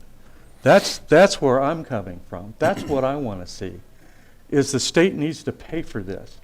I mean, when the marijuana enforcement grant program was drastically reduced for the sheriff's office, down to just $7,000, they have money in the marijuana excise tax. Remember when we had the state up here and how much money the state had collected in marijuana sales tax dollars? You bet they got money, billions of dollars, okay? And that's where we need to put the pressure. The other thing is that responding to safe to tell calls, I can tell you right now, I'm not going to give that up. We will always be responding. I will not let someone else go to that, because we have actually saved lives. The problem is that we got to have help on the other side. We do. I need help on the mental health side. And that's what I'm asking for, is to step up and do what I was told was going to happen, is all. And we need help with that. But I can bring a list of the problems that we've had. I don't want to do that. You know what the problems are because we've talked about them before. And I know that faces change, have changed a lot. I can tell you right now, and I'm being honest, that Axis does not have a good reputation in the county with the people that have been serviced or lack thereof. And I'm just telling you that because we are trying to funnel these people that need help to the right type of folks, and it should be you. It really should be. But when they don't get it or they're totally dissatisfied with whatever's happening, I'm just asking for everybody to pay attention, is all. Let's do something, okay? The right thing is all I'm asking for. And so I'm in support for a lot of the program, but I have yet to sit down with, after the last meeting, and I haven't been able to make every one of them. The thing is, though, is that we still have procedures and protocols that need to be addressed. The safety of every person in those teams, if it's created, is my responsibility too, to make sure they're safe. Okay? And so a lot of these situations with mental health start off, can be innocent, and then turn violent. Okay? And I do not want anybody getting hurt because you're walking into something without law enforcement there. In the city of Cortez and in the town of Memphis, I can't speak for that. I know that they'll respond. They always will, just like we do. Okay? The problem is that when we do get there in the middle of the night and we make a call for help and assistance, we should be getting that. And I'm sorry, but it's fallen down in places. It has. And I apologize, and I don't mean to hurt anybody's feelings. I care about everybody, and I want to see this work. We need help. The citizens in this community need help. And so please, I just needed to step up. Okay? Thanks. Thanks, Steve. Okay. Man. Oh. I think the sheriff's right. There have been instances where we needed access to respond and they haven't. I think that's what this program is filling that gap. You know, by having this team out there, we have a EMT and a clinician that can respond and deal with that. Currently, we wait for them to come from Durango. Sometimes they can't. This team will be here in our community and able to respond and take that and fill that gap. The funding for co-responder, we looked at that option, but we want this program to be county-wide. So we want this team to be able to respond anywhere in the county. So that's kind of why we looked at the EMT and the clinician. If I have a clinician riding with a Cortez police officer, they're not going to be able to respond to something west of Pleasant View, you know. So having this model was beneficial to supporting the whole county and all the municipalities in the county. So that's kind of why we looked at this program. So I just wanted to clarify that. Thanks. So I think that's how we got to that model from the very beginning, because there are workforce issues that are a concern, and having multiple co-responder teams throughout the county might be problematic if we're trying to hire 6 different clinicians if each municipality were to run 2 teams or even 1 team. So the way that we thought this would work best is really focus on building this team and have them be able to go anywhere within Montezuma County. So that's a little context behind there. I think one big difference that I do want to point out is This program, the current crisis system is not integrated into 911. Everything is a separate call, whether that's coming from law enforcement or it's coming from an individual through Colorado Crisis Services, and is managed completely separate.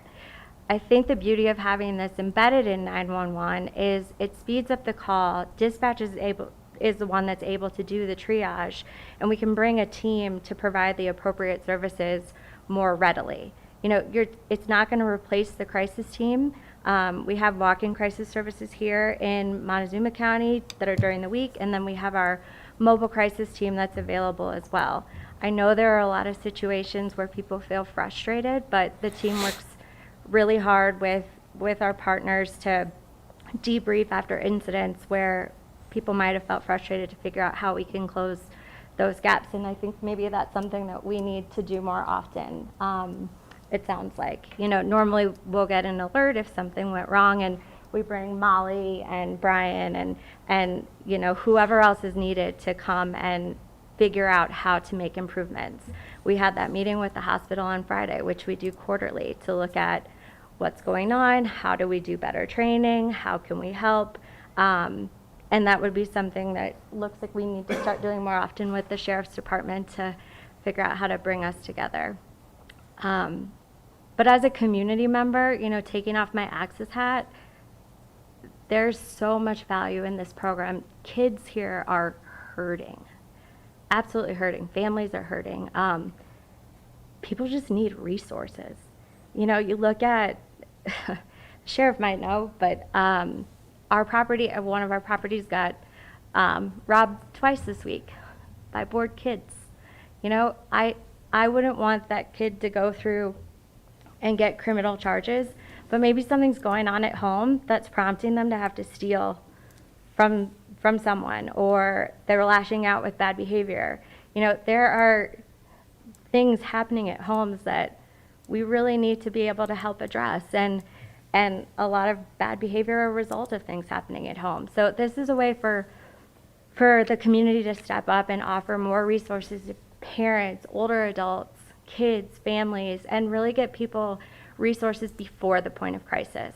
You know, if we can keep somebody out of the ER that doesn't need to be there, or prevent them from committing a criminal act and ending up in the judicial system, then I think that we will have done our job. The co-responder programs that we've seen so far, and the dual team EMT clinician teams, they have had great results, absolutely great results in keeping people out of higher levels of care, out of the judicial system. And I think we have the opportunity with this ARPA funding to really offer our community that chance. And if we can do it, I think that we should. So, long-winded way of saying we'd love your support to get this up and running. More questions? You can ask the experts. Anything else? I'm sure they'll start coming up here in just a minute. So I obviously understand why you're trying to do something countywide, because that makes logical sense, that you're not responding for just the city of Cortez or the town of Mancos or whatever, you know, having your own program. It makes sense to be countywide. So my question is, first question is, and I've asked this question before, Haley, to Access, because the 2-hour time frame, in my opinion, is egregious. It's not quick. So if these guys are sitting on somebody in the ER for 6 hours, it doesn't come anywhere close to meeting that 2-hour time frame that's supposed to be had, correct? And they do meet the time requirement for 2 hours in the ER. Oftentimes, the individual, if there's not an immediate solution, will continue to sit in the ER. So Right. They'll have that touch point within 2 hours. And yes, the deputy might be with that individual, but there is that touch point first within 2 hours. Right, so I understand that if a clinician and EMT are there and they don't actually need law enforcement, obviously it gets you in and out in maybe, I don't know, 30 minutes, 40 minutes, whatever, quicker than being there for hours on end, waiting for the crisis team to arrive here from Durango. We've asked for that service. And I think that's one of the frustrations or the rubs that the sheriff has, is we still, in this county, don't have that. And my question, and you don't have to answer it right now, but I've asked this before, why is it 2 hours, and why is there nobody here that we can keep here? I understand that there were at times, but how do we get that going? So you don't have to necessarily answer that question right now, because it's kind of a little bit into the weeds from what you're asking We're right happy to now. answer that. Yeah, and my name is Stacy. I'm the Chief Behavioral Health Officer at Access Health System. And I think it's actually really important for the discussion because it's two very separate programs. So we do have a crisis team that is funded through Rocky Mountain HMO. They have the contract for that. So throughout their entire region, it's Mine Springs, the Center for Mental Health, Summit Stone, and ourselves. And so we're contracted with them, and through that contract, then we run the crisis services. And so the limitations that you're talking about, the 2-hour response time, our region, we cover, one team covers 6 counties for that. And it can be really frustrating because there are times when our teams are pulled, 4 different directions at the same time. And so I'm happy to talk about the crisis team and their limitations. We do have a crisis worker that works out of our Cortez office Monday through Friday to support those teams. However, most of the cities and counties and organizations that are moving to more of this like co-responder teams, they also have communities that have your standard crisis teams, and then they're supplementing with this. So they're really 2 separate issues, and I do think that is an important distinction, because what this does is it allows us an opportunity to have touch points with community members at a different level of intervention and in a different way. And so that's how you're supplementing. We don't anticipate or expect that our crisis teams will be less busy because of this. We think it will help support the community in a different way, and it's the right thing to do. So obviously, I do not think we're all consuming perfect. However, we're committed to this, and we would love to be a part of it because we think it's the right thing to do for the community. And we have a level of expertise that we feel like we can really help and connect community members to the right resources and support them. So that is our interest, and I hope that's enough information that's helpful, and I'm happy to answer other questions about that. I don't want to distract, but I do want to at least address that with you all. And if you have additional questions, I'm happy to answer them. So I've got a question then. So what I'm hearing, and I take input from everybody on this, is that if we go with this program, what we get is or a program similar to this, what we get is a clinician that responds immediately with all the other emergency responders. Yes. If we don't go with a program like this or one similar to this, we get the same wait times that everybody's frustrated with. Is that an accurate analysis? Yeah, and they're right with either an EMT or in the other model where you pair them with law enforcement. And so they're not housed out of access systems. They're housed with the Right, which the we had emergency talked in our responder. original conversation, and I don't know if that's still part of that conversation, but Yeah. those are the details. Right now for us, I think we do realize that there is a need. I don't think any one of us, specifically after touring the jail last week, our annual tour, that we have growing needs. And with those growing needs also become growing financial needs, which is, a fiduciary responsibility is what we have up here. We have reducing revenue costs, and even though we have ARP money and ARP funding right now, I would be, to be able to commit to that, that's something that we can commit to for 1 year while that funding is available. However, looking at our grant writer, how successful really are we going to be to sustain this program? Because I am on board. I get it. I get that it's valuable. I get that it's needed.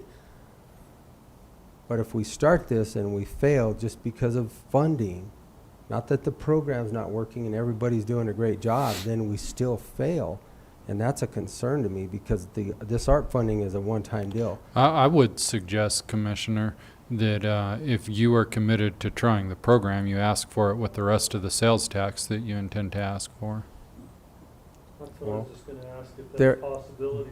It is if we put it into a regards of how we ask the questions and then how we try to sell the sales tax as in 2022. We have a year, well, probably not quite a year because we have to get it on the ballot within a specific amount of time. The language, I think it's in July, to educate the public on what the true needs of our community really are. So the education component is the biggest key on my side of it. I know, obviously, I've seen firsthand what's dealt with out there. I've never specifically had to sit and wait with somebody for 6 hours, but I've sat on scenes for 6 hours in staging, waiting for a scene to be cleared. So I understand it, I get it. And I think that we could ask for that as far as public safety within the sales tax that we're asking for. However, if that fails in 2022, then we've still done no good in that regards. So how do we get everybody, how do we educate people? To me, this is just another unintended consequence of COVID and a shutdown. I really believe that it's part of that. People are isolated, they're having more issues. Is it all of it? No, I think it's just enhanced it. There's a lot of issues back there that people we've been dealing with for as long as I've been alive, for sure. Right. So it's probably just more enhanced. I don't know what percentage it is, but it's probably going to even get greater. So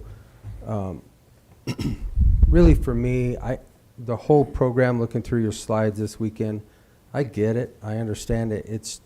I'm really looking at one person in the room. She knows who I'm looking at because that's really where we've got to go. How do we get this funded and how do we keep it sustainable? Yeah. And that's the big question. That's the elephant in the room. And if anybody out there can tell me how to do it, give me the playbook so I can study it and, we can get going from there. Yes, sir. Sir, you made the comment to educate the community, and I feel like if we do what we've been working on for the last 20 months now, and educate the community, and this doesn't go, it's a failure of the community, not you guys. Yeah. So do you have time set aside?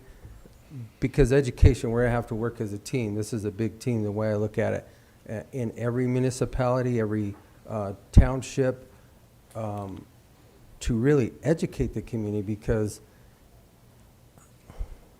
that's where it's going to pass. That's where it's going to be successful, because without the funding. For a sales tax or just For long-term sustainability of it, for sales tax. Well, The first year is absolutely all have you're to do talking that. a pilot program. You're saying use your ARP money. Yeah. Sure, that's a low-hanging fruit. I understand that. Oh, yeah. It's just a matter of Yes. can we or can we not? This crew's gonna have to do a lot of work to educate the community, and I think based on everyone's commitment so far and the time spent just trying to get to this point today, I know our team is committed at very least to doing all of that education. I think if we have some data to take with us from our pilot program and sell the community on the fact that it works, it'll be a lot easier to convince them to approve a sales tax or make a donation or write a support letter to a potential funder. But it's really hard to do that without data. We can take the information from our Durango program all day, but it's still a different place. Yeah. So I feel really confident that if we try a pilot program, we can take this information, work with funders. Access has really good relationships with funders as well. So between Rachael and I think if we team up, we can get a lot done.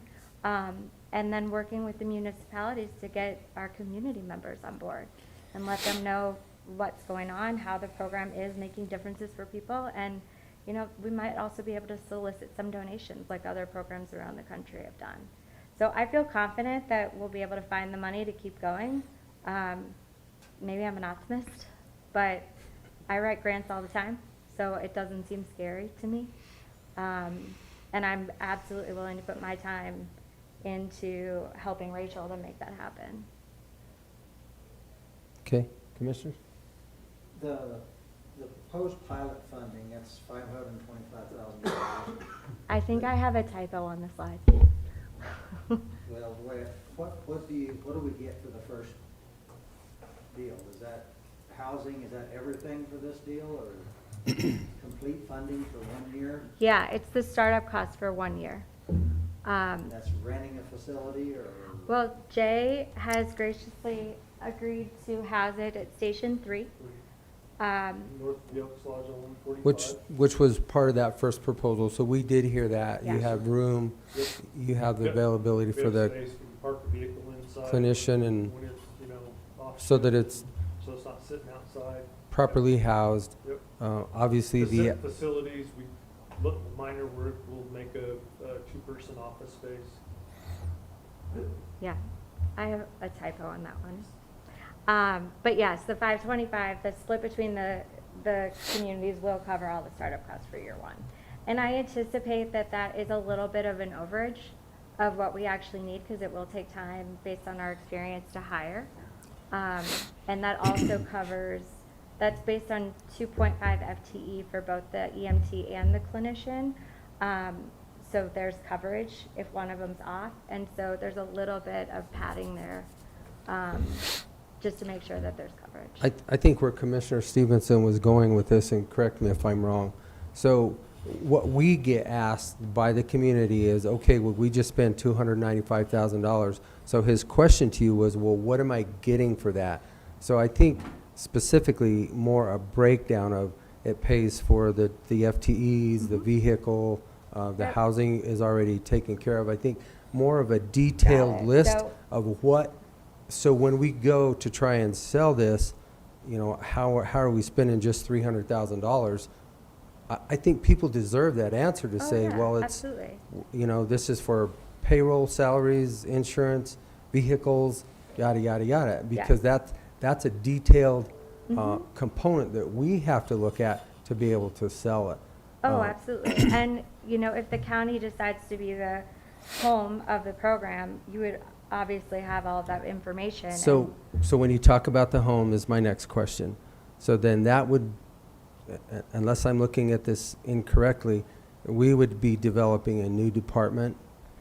So it sounds like you have some options, and I won't speak on Shaq's behalf, but I know Bobby had some input as well. So I'll let you speak to that, Shaq. So what eventually would happen is that we would need to hire somebody that would oversee the clinicians and EMTs and do all the reporting and things like that. That would be a new county employee.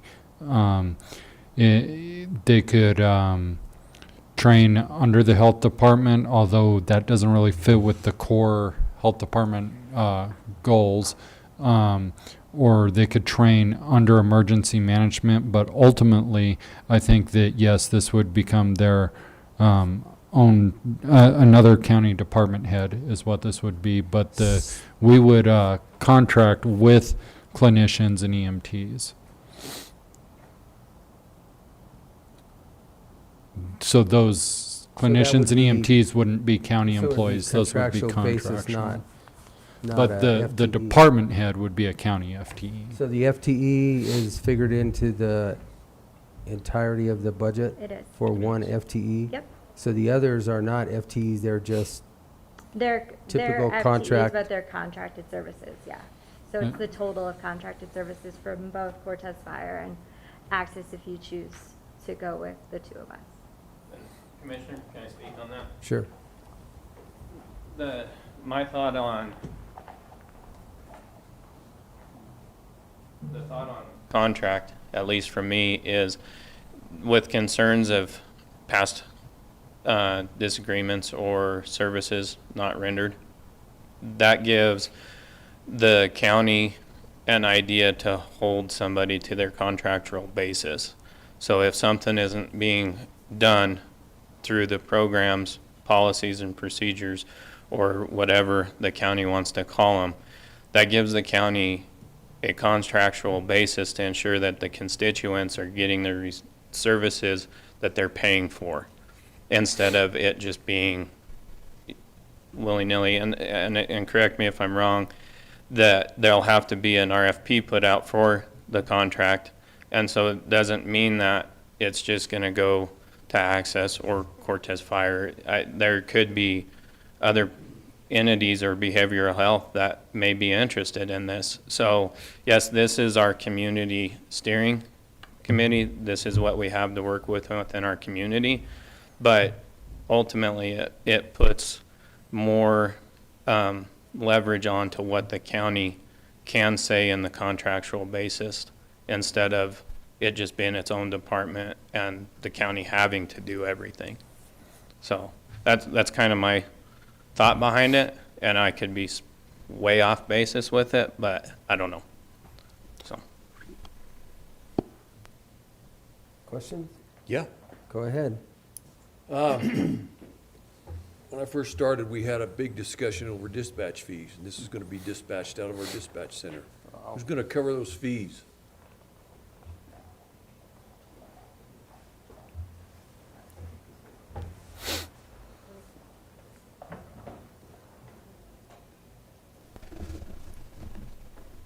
It could add, or we could divide it up. So we have to add that to this cost? So There's a little wiggle room for that built in. there's no wiggle room. Never wiggle. We don't deal in wiggle rooms. In the, well, right now in the budget. So the final budget, there's room for dispatch fees if needed.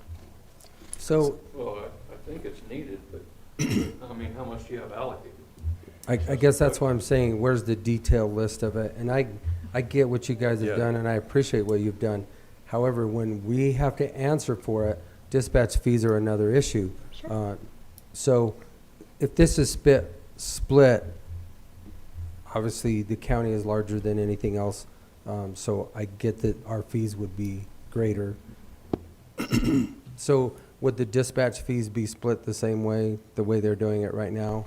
Because this could create a lot more dispatch fees in the county because of the population is twice as much as it is in the city of Cortez, which is the next largest. It could. I think when we get to like planning and everything like that, we may be able to look at it as where those calls were generated, maybe. I that make would sense? volunteer the dispatch center to comp the calls for the first year. Where is the city manager at? I think he left. Yeah, I think you had to go. I like that. You said comp the calls for the first year? So, we could, if the calls are in the city, maybe we could differentiate where those calls for service were, where this team is dispatched, and maybe we could do it like that. Or there's different things we can look at. Sure. I think it's a valid question. It's Yeah. just another cost that's associated to it that we will eventually have to deal with, because every user in here pays a dispatch fee, whether it's Mancos, Cortez Fire, or PD, or the sheriff. We're all paying for a fee for a call. So, it's just a question to be able to put into your budgetary item. So go ahead. And actually, with the, correct me if I'm wrong on here, Chief Knuckles, but the dispatch is billing for actual calls right now. So moving forward, we're paying for the year of calls we just did. So there would be no billing until after the first year. Right. That's correct. These calls that we're anticipating, we're already paying for. The welfare checks, the mental health crisis that the PD is responding to, that the county's responding to. So in other words, we would just add them to what's already there, because obviously I realize you guys are going to clear the scene before the clinician comes in. It's going to be taken care of. You're going to do your transfer and you're gone in 10 minutes or whatever. Yep. And then, so It might not add a lot of calls. I mean, obviously, once it gets going and you go through the cards and you're like, we don't need fire, just send that. I get that, but that's probably going to be a rarity, maybe 10%, maybe. I would imagine PD or sheriff's always going to clear a scene before anybody, a clinician or a non-badged person goes into a scene. So, go ahead. Okay. In your deliberations, have you reached any kind of idea what kind of reduction in calls you're going to see? We haven't, so when we looked at the numbers, we thought there was probably about 1,500 calls just from the get-go that looked appropriate for the program. Some agencies have seen like 10% of calls are appropriate for this team. Some see about 3%. So it really depends on, how everything shakes out with dispatch and what the final P&Ps look like between all of our experts when they develop them. So it's kind of hard to tell right this second between like 3 and 10% would be diverted to them. It really just depends on our protocols and what becomes our standard operating procedures. And the only other thing I really have, and it's not really a question, is my concern about sustainability and accountability. I'm like Commissioner Candelaria, I'm really concerned we start this project and then we jerk the rug out from underneath the clients, patients, or whatever you want to call them. And then there's this black hole left that somebody has to fill. And that really concerns me. I understand that. We have a fiduciary responsibility to account for some of these funds, all of these funds. And who's going to do that? Well, I'd kind of like to tag on that when you talk about sustainability. When you have organizations that are funded for different places, sometimes they have different marching orders. Now, I think it's easy to figure out, but I think you better put a lot of stake in what that really looks like at the end of the day, especially if you want to sell it to me. But no, I think this is a good program. I don't want anybody to get me wrong. I think it's necessary. I think it's long overdue. But, I've taken over many organizations where those lines of reporting were pretty gray. And in every case, that's a failing model. So I don't know if you thought about it or if you really detailed into it, but I think as part of this, you really need to look at that, especially if you want a long-term, sustainable project. I think that's the goal. And obviously I think that we've dealt with that. I know I've only been on this planet X amount of years, but I've seen it for a long period of my life. However, like I said, to me, my biggest fear is the funding mechanism, and every time we go ask for something, it gets harder and harder to get an ask. Whether the people realize they need it or not, if it doesn't affect them in their world, then it's out of sight, out of mind. And I guess that's why I was asking about the education component. How well. I would like to take everybody in this county down and do a 1-hour tour of the jail, because it will open your eyes to what happens in there, what they have to deal with, and that's not out in the streets. That's in an enclosed environment where it's controlled. That's not out in the streets. So I get it. I think now it's just up to us to find out, where, along with you all, how do we really make this sustainable? Because sure, you had ARP money, you had opioid settlement, which to me that one shouldn't even be on there because it's not enough money to.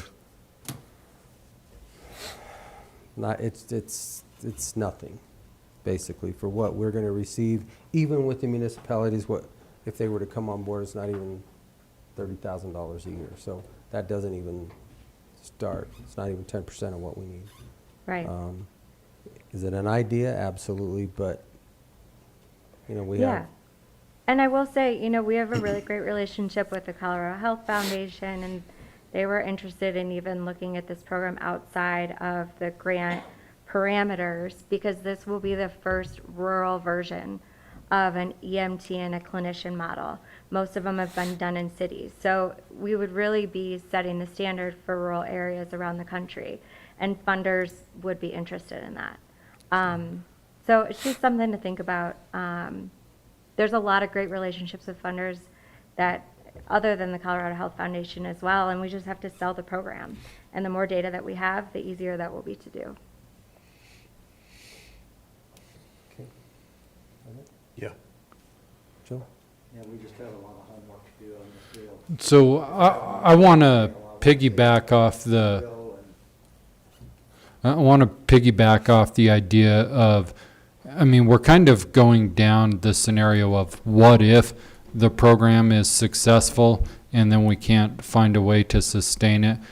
If the program is unsuccessful, I doubt you'll be able to find a way to sustain it. But if the program is successful and the community is seeing the response that they need, I would say they're more likely to support it. And that's why it's a pilot program. I just wanted to interject one thing. So the Office of Behavioral Health has just been established through CDPHE. I don't know what that's going to look like. Nobody knows exactly, but I suspect there is going to be funds available through OBH for this exact type of thing that we're talking about. And for us in public health, I mean, part of our, what you said, you're right in a way, Shaq, about the core functions that we do, but one of our core functions is to help people access the care that they need and to make referrals and to make connections and to case manage. So that is something that we do every day, and all of these issues that we saw on the slides that the sheriff talks about, that all these things are totally legitimate. They're all things that we clearly know we have a need in this community. There's no question about that. It's how do we fund it and how do we make it sustainable? And if you get those two things together, it's obviously going to be successful, because our community does amazing work partnering with each other. You know, law enforcement, you know, EMS, fire, public health, access. I mean, we do work together. So I think we can pull this off, but it's the funding piece, and I don't know enough about OBH, but they just made it like an official department out of CDPHE. So, you know, more to come on that. So I don't know, but I just wanted to put that out there. And so, yes, I mean, I had told Haley that we, you know, if you're looking for a place to house that, I'll just call it a coordinator position, you know, I think it's a fit for public health because of the connections that we can do and help people with, and it's what we've been doing all along. Now, you know, if there's a better suiting place for it, that's fine too, but I just wanted to put that offer out there, that we are good with that. Housing, the actual desk and chair to give them, that's a whole nother issue, but Got that covered. okay.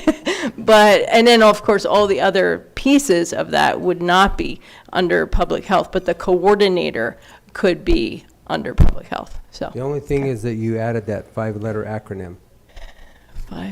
Oh yeah, I know. Okay, I'll say Colorado which is- Department of Public Health and Environment. It's not a 5-letter acronym that way. Okay. It's still a 4-letter word. So, And I'm not, you know, by any means, you know, I've dealt with you and them a lot in the last 16 months. Yeah. More than I ever thought I would ever in my life. Yeah. Yeah. However, it's And it's one of been the good, hasn't it, Jim? toughest agencies I've ever I dealt know, with in my I know. life. And like I said, that's why I say I don't know what OBH is actually going to look like. It's like literally new. I mean, it's a new thing for them. But I know that they are, you know, it's targeted to behavioral health needs. And a lot of the needs that we're talking about here are Sure. behavioral health They're needs. all- they're all So, behavioral. All yeah, behavioral, yeah. 100%. So, okay, Go thank you. ahead. Thank you, Bobby.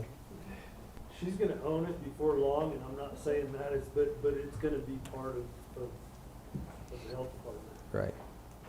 The other piece of this,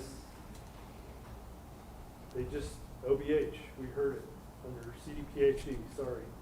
That's okay. If we don't start it and somebody else starts it, then they're gonna tell us what to do. If we start it and we've got a plan in place, then chances are they're gonna stay hands off. It's a much better position to be in the driver's seat than doing what they tell you to do. That's optimistic, and I like it. Yeah. I really do, but Yeah. dealing with them for the last 3 years, it's But the It's a chances are challenge. we'd have much more to say if we have it in place instead Correct. of starting I- at the ground floor. I get it. Of course, correction times will be quick too. I've got another question for the sheriff, because he brought up some real concerns about response times. If the commissioners if they ultimately decide that the county is not going to house this and this program doesn't happen, what would you do in lieu of this program, if it doesn't come to pass, what would you do to increase behavioral healthcare response times? Well, just what I mentioned, and whether this has started and whether the sheriff's office applies and is funded for a co-responder program, it's not going to be a conflict.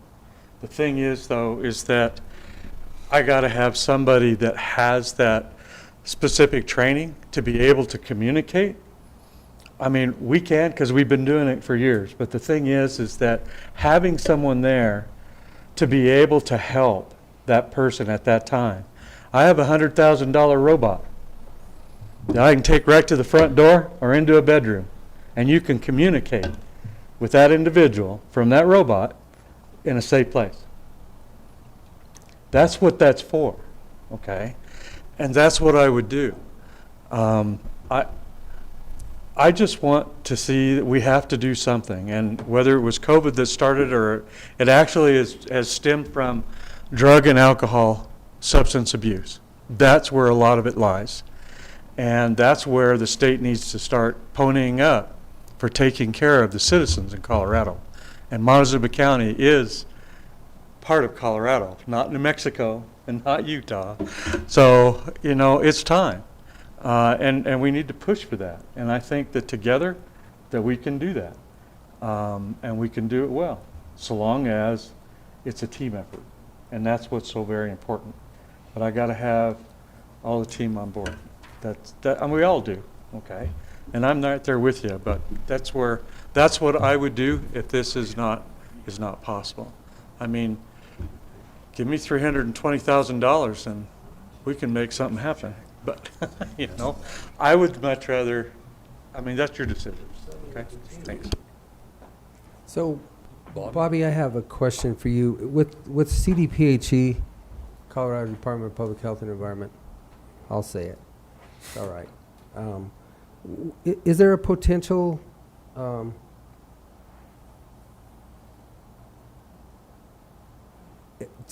to get this program started and that FTE still be funded through that program? I think OBH is too new to answer that. Start, They're not, that's the big. so they're, But yeah. through any other departments in public health, is there any monies available to fund FTEs that you know of? Not for this type of work. Yeah, Okay. so it's, okay, all right. Well, we are over our hour, unless these guys have any more questions. I try to, and I apologize, I wasn't paying attention at the time. Because we actually have another meeting at 7 o'clock tonight that we have to get to in Memphis. And we've still got quite a few things. When do you need an answer, Haley? Tomorrow. Tomorrow when it's on the agenda. Well, I was always taught it's better to start and fall on your face than it is to not start at all. So, I agree. Yeah, it won't get done if you don't start. if you don't try, you'll never know. We don't ask. Oh, trust me, we're getting ready to go for one of the largest asks that's ever been had. Because we see a lot of issues, we see a lot of needs, and trust me, it's not a fun place to be in, to be able to have to go ask for this ask, but it's kind of the right thing to do. So we'll see you all right. tomorrow. Oh, I feel sick. When I'll be here tomorrow. Just Thank you, messing, gentlemen. Just messing. Thank you, guys. I'm not Thank you. Don't say that to quarantine you. All of us. Yeah. To go back to. That meeting in Mancus, Commissioner? We did them all. That meeting in Mancus is at 6. Oh, it's at 6. Yes, it is at 6. I thought it was at 7. Ooh, I was already going to be I'm going to be an hour late already. Okay, next up we have a telephone proposal from Mr. Hines.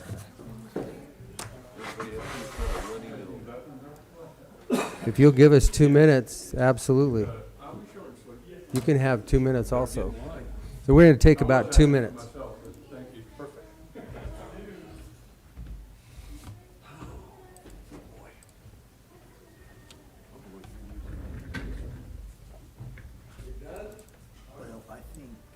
We're still on YouTube.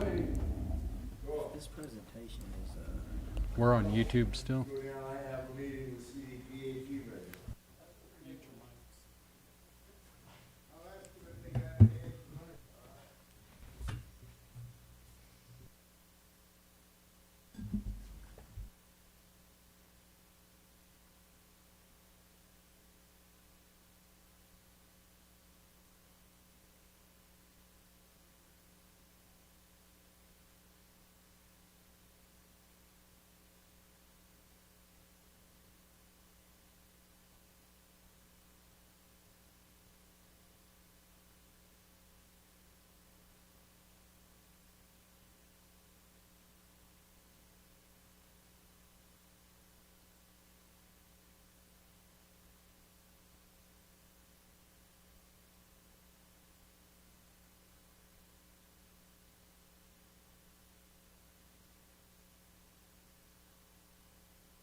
Okay, we are all back. Okay, so the first part of it, and I'm not going to bore you with it, it's kind of references and who we are. You guys know who we are exactly, right?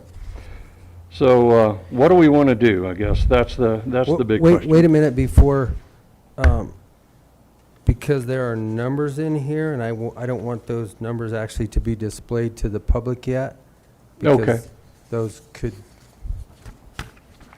Yeah, You know what I'm saying? I don't want- and again, I don't, like I say, this is a negotiation, and I don't know all the rules that are on this, in the agreements that you've had between everybody. So those numbers would change or could change. Correct, and that's depending on why that. I don't like to display numbers or anything that we haven't made decisions on, because then that actually could harm you. Yeah, And I don't. we I don't wanna do that. So when we get to that, basically the last page of this shack, I would ask that you not, I've got nothing on the YouTube screen except for people's faces and bats right now. okay. So that when we get there, we don't talk about numbers specifically. We have them, we know what you're talking about, and that's all that, I don't want it displayed Perfect. publicly. Okay? Yeah, I didn't So- want to go through those either, so. Sorry. Just- Yeah, for sure. So, you know, we kind of started this in October of last year, you know, with Love's coming down there, and I think we kind of built on that, and it's changed quite a bit. So, based on my conversation with Ian, this is what I came up with. So, right now, we're a telephone company. We're really a data broadband company, more than a telephone company anymore. We're pretty good at it. We supply, you know, broadband services to everybody in town or throughout, or most everybody through the business community here in Cortez, but also we've been alive for 101 years, as you guys saw this weekend. So we're versed in fiber to the home, and we also have wireless products that go out there, and we up to a gig of services out there. So what I would propose, and again, I don't know where your fiber starts and the city's fiber starts, or I kind of know where you guys end, which is down at G and 491. So based on all of that, what we do today is, you know, we do service order activity. I propose that we assume all aspects of that. Anybody needs service, they can come, we'll take the service orders. We'll provide the service, we'll do whatever splicing's involved, and then we collect that, and then later in there I'll tell you what we would like to do with that, and then maybe discuss your needs as well. So I gave you a couple of examples. A lot of these companies that are coming up from the south will be hitting that colo at G.3. And then they'll ride the fiber all the way up to the Meet Me point up here in Cortez at the DMV, Maley's building up there. So for those services, it would really be cross-connect fees, taking the service order and making sure we bill it so we could remit that back to you, or a portion of it, less a management fee on there. So that one's actually pretty easy. Should somebody come up from the south or the north and want to get to the, you know, let's say the motorcycle shop down there, that would actually require us to go out there, do splicing, and then provide the service out to them, build it out to them. We had some pricing in there, so I won't go through that, but those non-recurring charges we would keep because it's all of our own labor. However, once we connect the service, then we would remit your portion of it, so you can pay for that fiber and be responsible to your constituents out there. So also, you know, we do splicing, emergency restoral service. We've done it for CenturyLink. We've done it for a couple other people, and we'll continue to do that. We would do all the maintenance on it. We would do all the locating, which is pretty heavy in this season, not so much in the wintertime, but we would assume all those costs for that. I do have a team of individuals that can splice and do the repair, run backhoes, anything that we need to do on an emergency basis. We are tied into the 811 center, so we do get all those tickets today. We would just have to expand the territory to include where that fiber resides today. So we are 24/7. We do have a call center after hours that does call us out, and believe me, it happens. It definitely happens. So it would be one number that you would call for restoral 24/7. Okay, so we're set up for that. You know, today we bill all of our customers, so we're set up right now, and we could start as soon as tomorrow if we had access to your fiber. That's where I kind of look in here, and we look at the if you wanted to, you know, extend your fiber or whatnot, we could do the engineering assistance on that as well. Any future expansions that you may have. since, we do those service orders, all you guys do is kind of sit back and make sure that I'm doing a good job. I would provide you with performance metrics to let you know how we're doing, how many service order, what activities we had, and any troubles on it. And if you had any issues, you can always come grab me because I'm a block away. So I'm here, and we're not going anywhere, and so we're certainly accessible. In exchange for all that, what we were originally promised was 144 fibers out there, and what we would like to do is carve out that 144 for just farmers' use outside for the management fee, because actually, supporting the fiber is a lot more intensive than a lot of people think. But that's what we would look at. Like I say, I had a lot of the pricing in there. They're pretty accurate. However, let's say if we went through and we had to meet the city as portion of that. So let's say your fiber ends at 7th and Sligo, and the city's fiber begins there. They're going to want their compensation on that portion of the fiber. So that may change. I really don't know how the agreement was structured.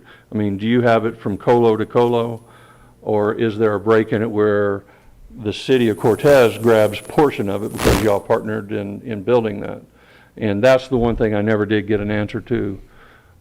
And we don't have to do that today, but certainly some of these prices would change a little bit because of that, because they have their service order fees and connection fees or whatnot on that fiber. Correct, and that's another reason why I didn't want to display any numbers. I figure. And like I say, I didn't know if we were going to put this on YouTube or whatnot, so I did put it in there so you have an example and kind of a roadmap of what that looks like. Sure, and we've seen it, so I appreciate that, but just for reference, anytime the three of us are together, we're typically on YouTube. Okay. Well, good. So, I will duly note that next time. Anyway, question, guys? Joe? No, I don't think so. So, I guess I have a question, and this is a question that I think that we're all going to ask, specifically when you can see when it comes to dollars and cents. So you were proposing, if I read this properly, that you would retain 20% of the revenues not involved with the county's donation or trade. Is that for all of the management and administrative fees billed to the user or the customer and collected at the remit and then remitted to the county? So how do we, is that through an audit that we verify the 20%, or how do you, because it's not spelled out here, is that? Yeah, and that's something that I think is negotiable. What I would propose is I would give you a monthly report with all of that activity in it. I can give you down to the service order, though I would say that people sometimes don't trust big government and want their name associated with it, but I can certainly give you the service order account. I can tell you what services were billed, what were non-recurring charges, and then and submit that to you along with handing you a check monthly. And I could come to this forum here and do that. Okay, that was just one question. So I don't want to talk about that because that's dollars. Okay. That's really all I have right now is how do we know what that 20% is?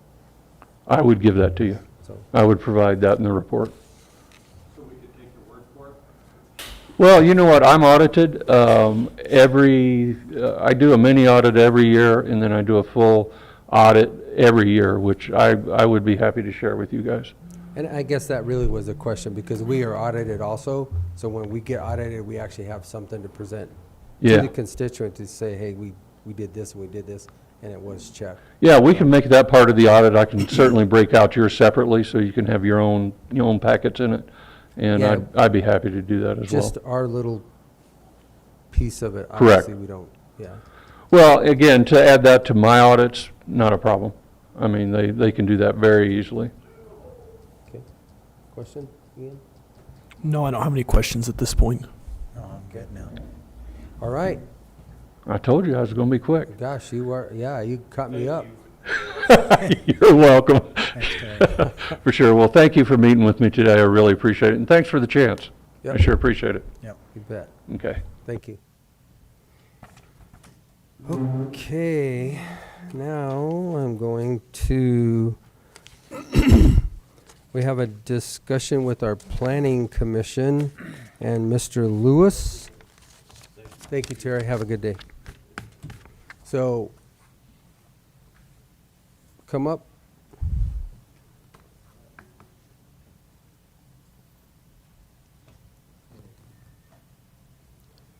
Be sure you pull that mic in front of you also so that we can hear you, and then go ahead and introduce yourself, please. My name is Ellis Lewis. Could you turn his mic on? Okay, better? And Good to go. pull it up real close to your mouth. Pardon? Pull it up real close to your mouth. Okay, right there? There you go. All right. Okay, so I thank you for the opportunity to be here and speak to you.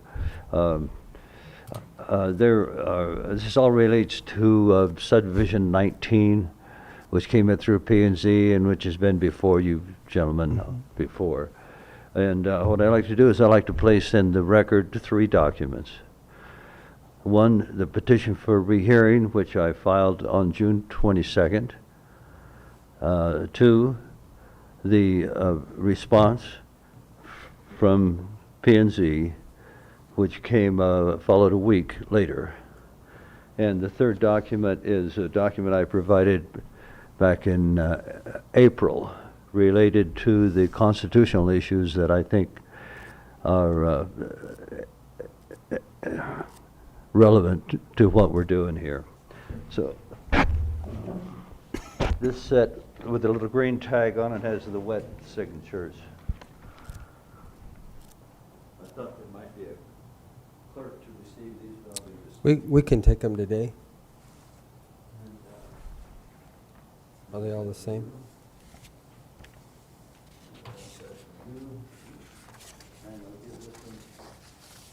I think we've got them all.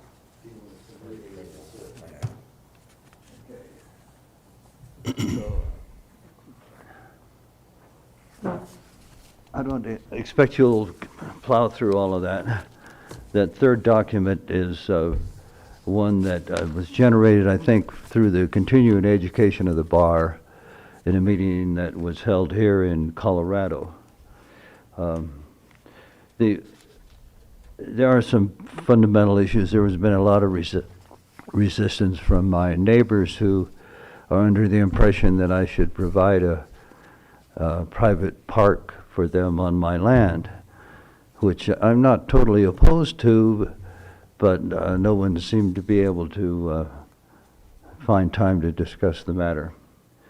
Okay, so I think that the petition for rehearing deserves a response, other than the response that I received. There are only 2 issues that were raised in that.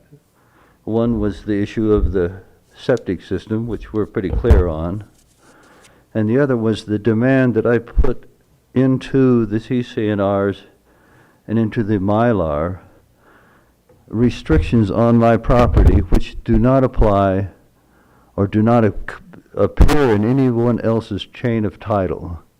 I think this is on its face a clear violation of the law, federal law. So, but to address more specifically, the response that was forthcoming from my petition for rehearing, the specific language states the only issue is to complete the new leach field. That there were no other issues before the county commission in regards to my application. I presumed that that language cleared those issues about the chain of title. And on the strength of that email, I proceeded to complete the new leach field at a cost of $6,000.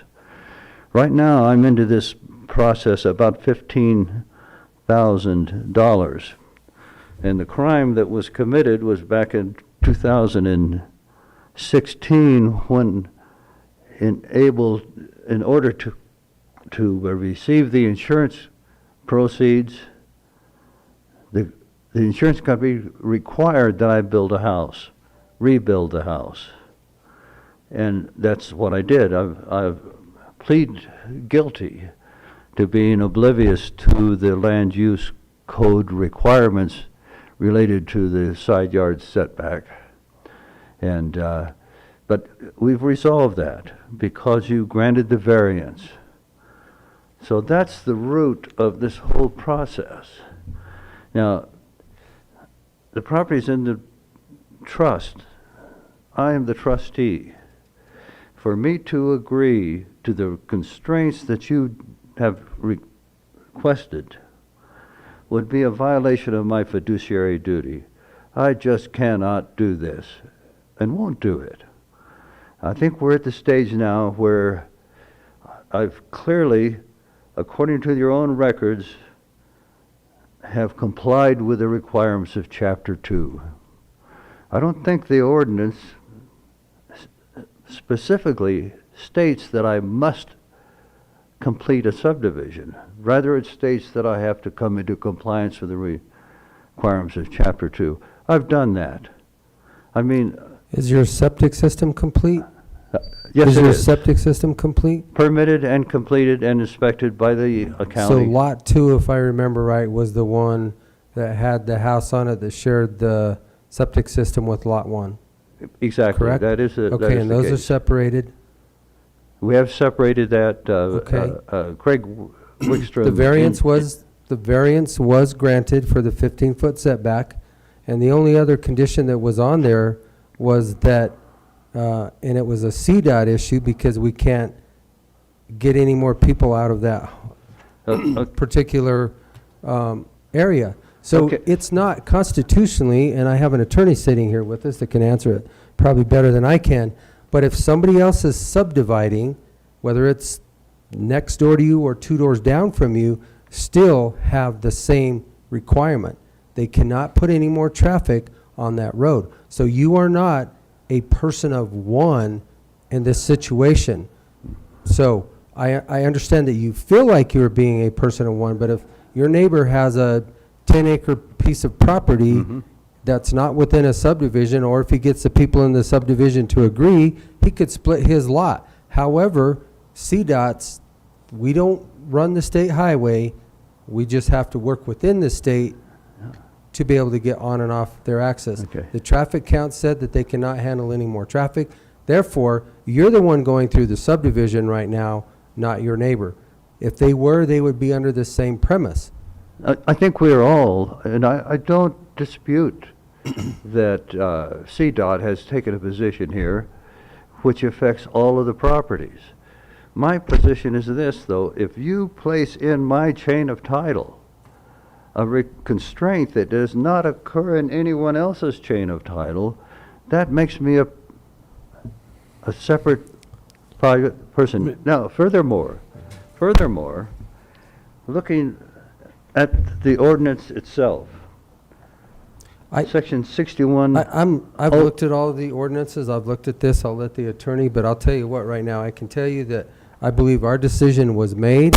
I believe it was the right decision, and I don't need to hear any more from this unless our attorney has something that you would like to address. Yeah, Mr. Lewis, I've looked this over, and I think that... I'm sorry. I have looked this over, and I think that the key thing here is that you have decided to subdivide this property. And in doing so, you've brought yourself into the realm where you need to meet certain requirements. Now, if your neighbors decided that they wanted to subdivide their property, then they'd be looking at falling under the same requirements that have been placed on you. And so you're not being treated any differently than any others. It's just that you've, at this point, taken the position that you want to subdivide, and so you need to fall into compliance. Okay, let me present this scenario for you. Because frankly, I believe that CDOT's action here in long term is not going to stand up. But that's not an issue we need to address. As specifically relates to CDOT, let me read to you from the review procedure for subdivisions. Comments by reviewing agencies. The reviewing agencies which are sent copies of the preliminary plan shall make recommendations within 21 days after the mailing. Failure of any agency to respond within the 21 calendar days or within the period of an extension deemed an approval by the agency. In other words, CDOT's failure to respond within 21 days eliminates, as relates to this subdivision application, their ability to now complain. I'm not saying that I'm not bound by their regulations. I yield to that. But I say to you that your very own law says right here, failure to respond within 21 days is deemed an approval by the agency. So I think any further discussion of the demand that CDOT did, I don't think CDOT demanded that this language go in my chain of title. I think it's wrong. And I'm prepared to get into an adversarial relationship with you. I don't want to do that. This is a very simple thing. All of the constraints that are on the community are on me as well. So you're not losing anything or waiving anything. So here's what I need from you. I need a final order, if you will, because that's a predicate before we can commence litigation. I am absolutely confident that if you look at that April document, and you look at the rulings of the appellate courts and the United States Supreme Court related to these issues, you're stepping off into deep water, which is totally unnecessary. You can accomplish all of that is hoped for by CDOT by simply approving this subdivision without that language. It's superfluous. If it applies to the whole neighborhood, it applies to the whole neighborhood. And keep in mind that the only reason that I'm before you with this subdivision is because, in my ignorance, I placed the house too close to I placed it right where the other house was. But it was, the law changed in the interim. So I'd not ask for the subdivision. Your planning and zoning office demanded that first of all, he said you can't do a subdivision, you have to do a planned unit development because the two houses were too close together. So my initial application was based upon that guidance. And when I came before planning and zoning and my neighbors were all worked up, I could see that I was beating a dead horse. So would you like to take this back off the table? And that's where we left it at the last hearing. When you finished your statements, we said, you can take this off the table, go back through planning and zoning, and if you want to do a planned unit development, the option was open. We can still do that, I believe. We can take it off the table, and you can go back through the process and do a planned unit development, a subdivision, whatever you need. However, we are not treating you any differently than we treat anybody else in this county. We have gone through the planning department, we went to the recommendations, we've separated the properties so that we get everything individualized, and that's the decision that we have made. Go ahead, Ian. Yeah, I think at this point the decision's been made by the BOCC. That was made back in April. I did watch that hearing, or in May, I'm sorry. So at this point, I think your options are you can take it off the table, move back through the process, go through P&Z, or at this point, really the decision's been made. Correct. I don't. And I guess that's Okay, what I'm well, saying. The decision has been made. So if you choose to have an attorney file whatever you need to file and move it forward, I'm okay with that too. You have, the decision is yours. We've made our decision with what was presented to us, and I, for one, am going to stand by that decision.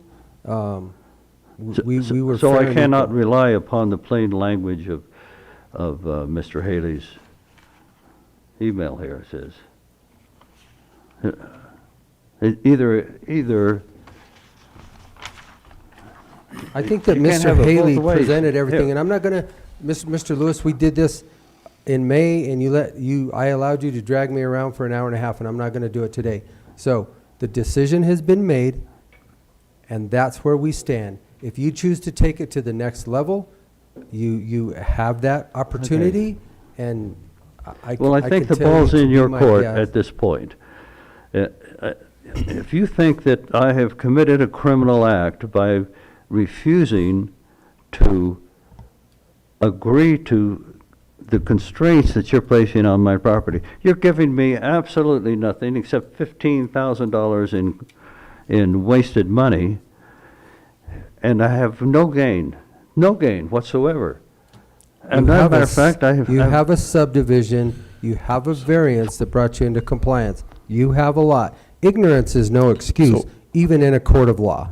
Ignorance is no excuse. Mr. Candelaria, I think at this point, the decision's been made. I think that we. So we are actually done. So Okay. thank you for your time.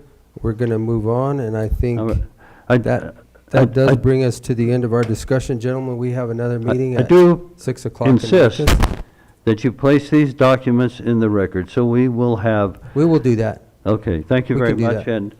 and I hope when that you send the sheriff after me, that we'll have enough time to respond, because if Okay. you think I've committed a crime, Gentlemen, I would entertain, You can't make a motion. You just Just done. we're done. okay, All right.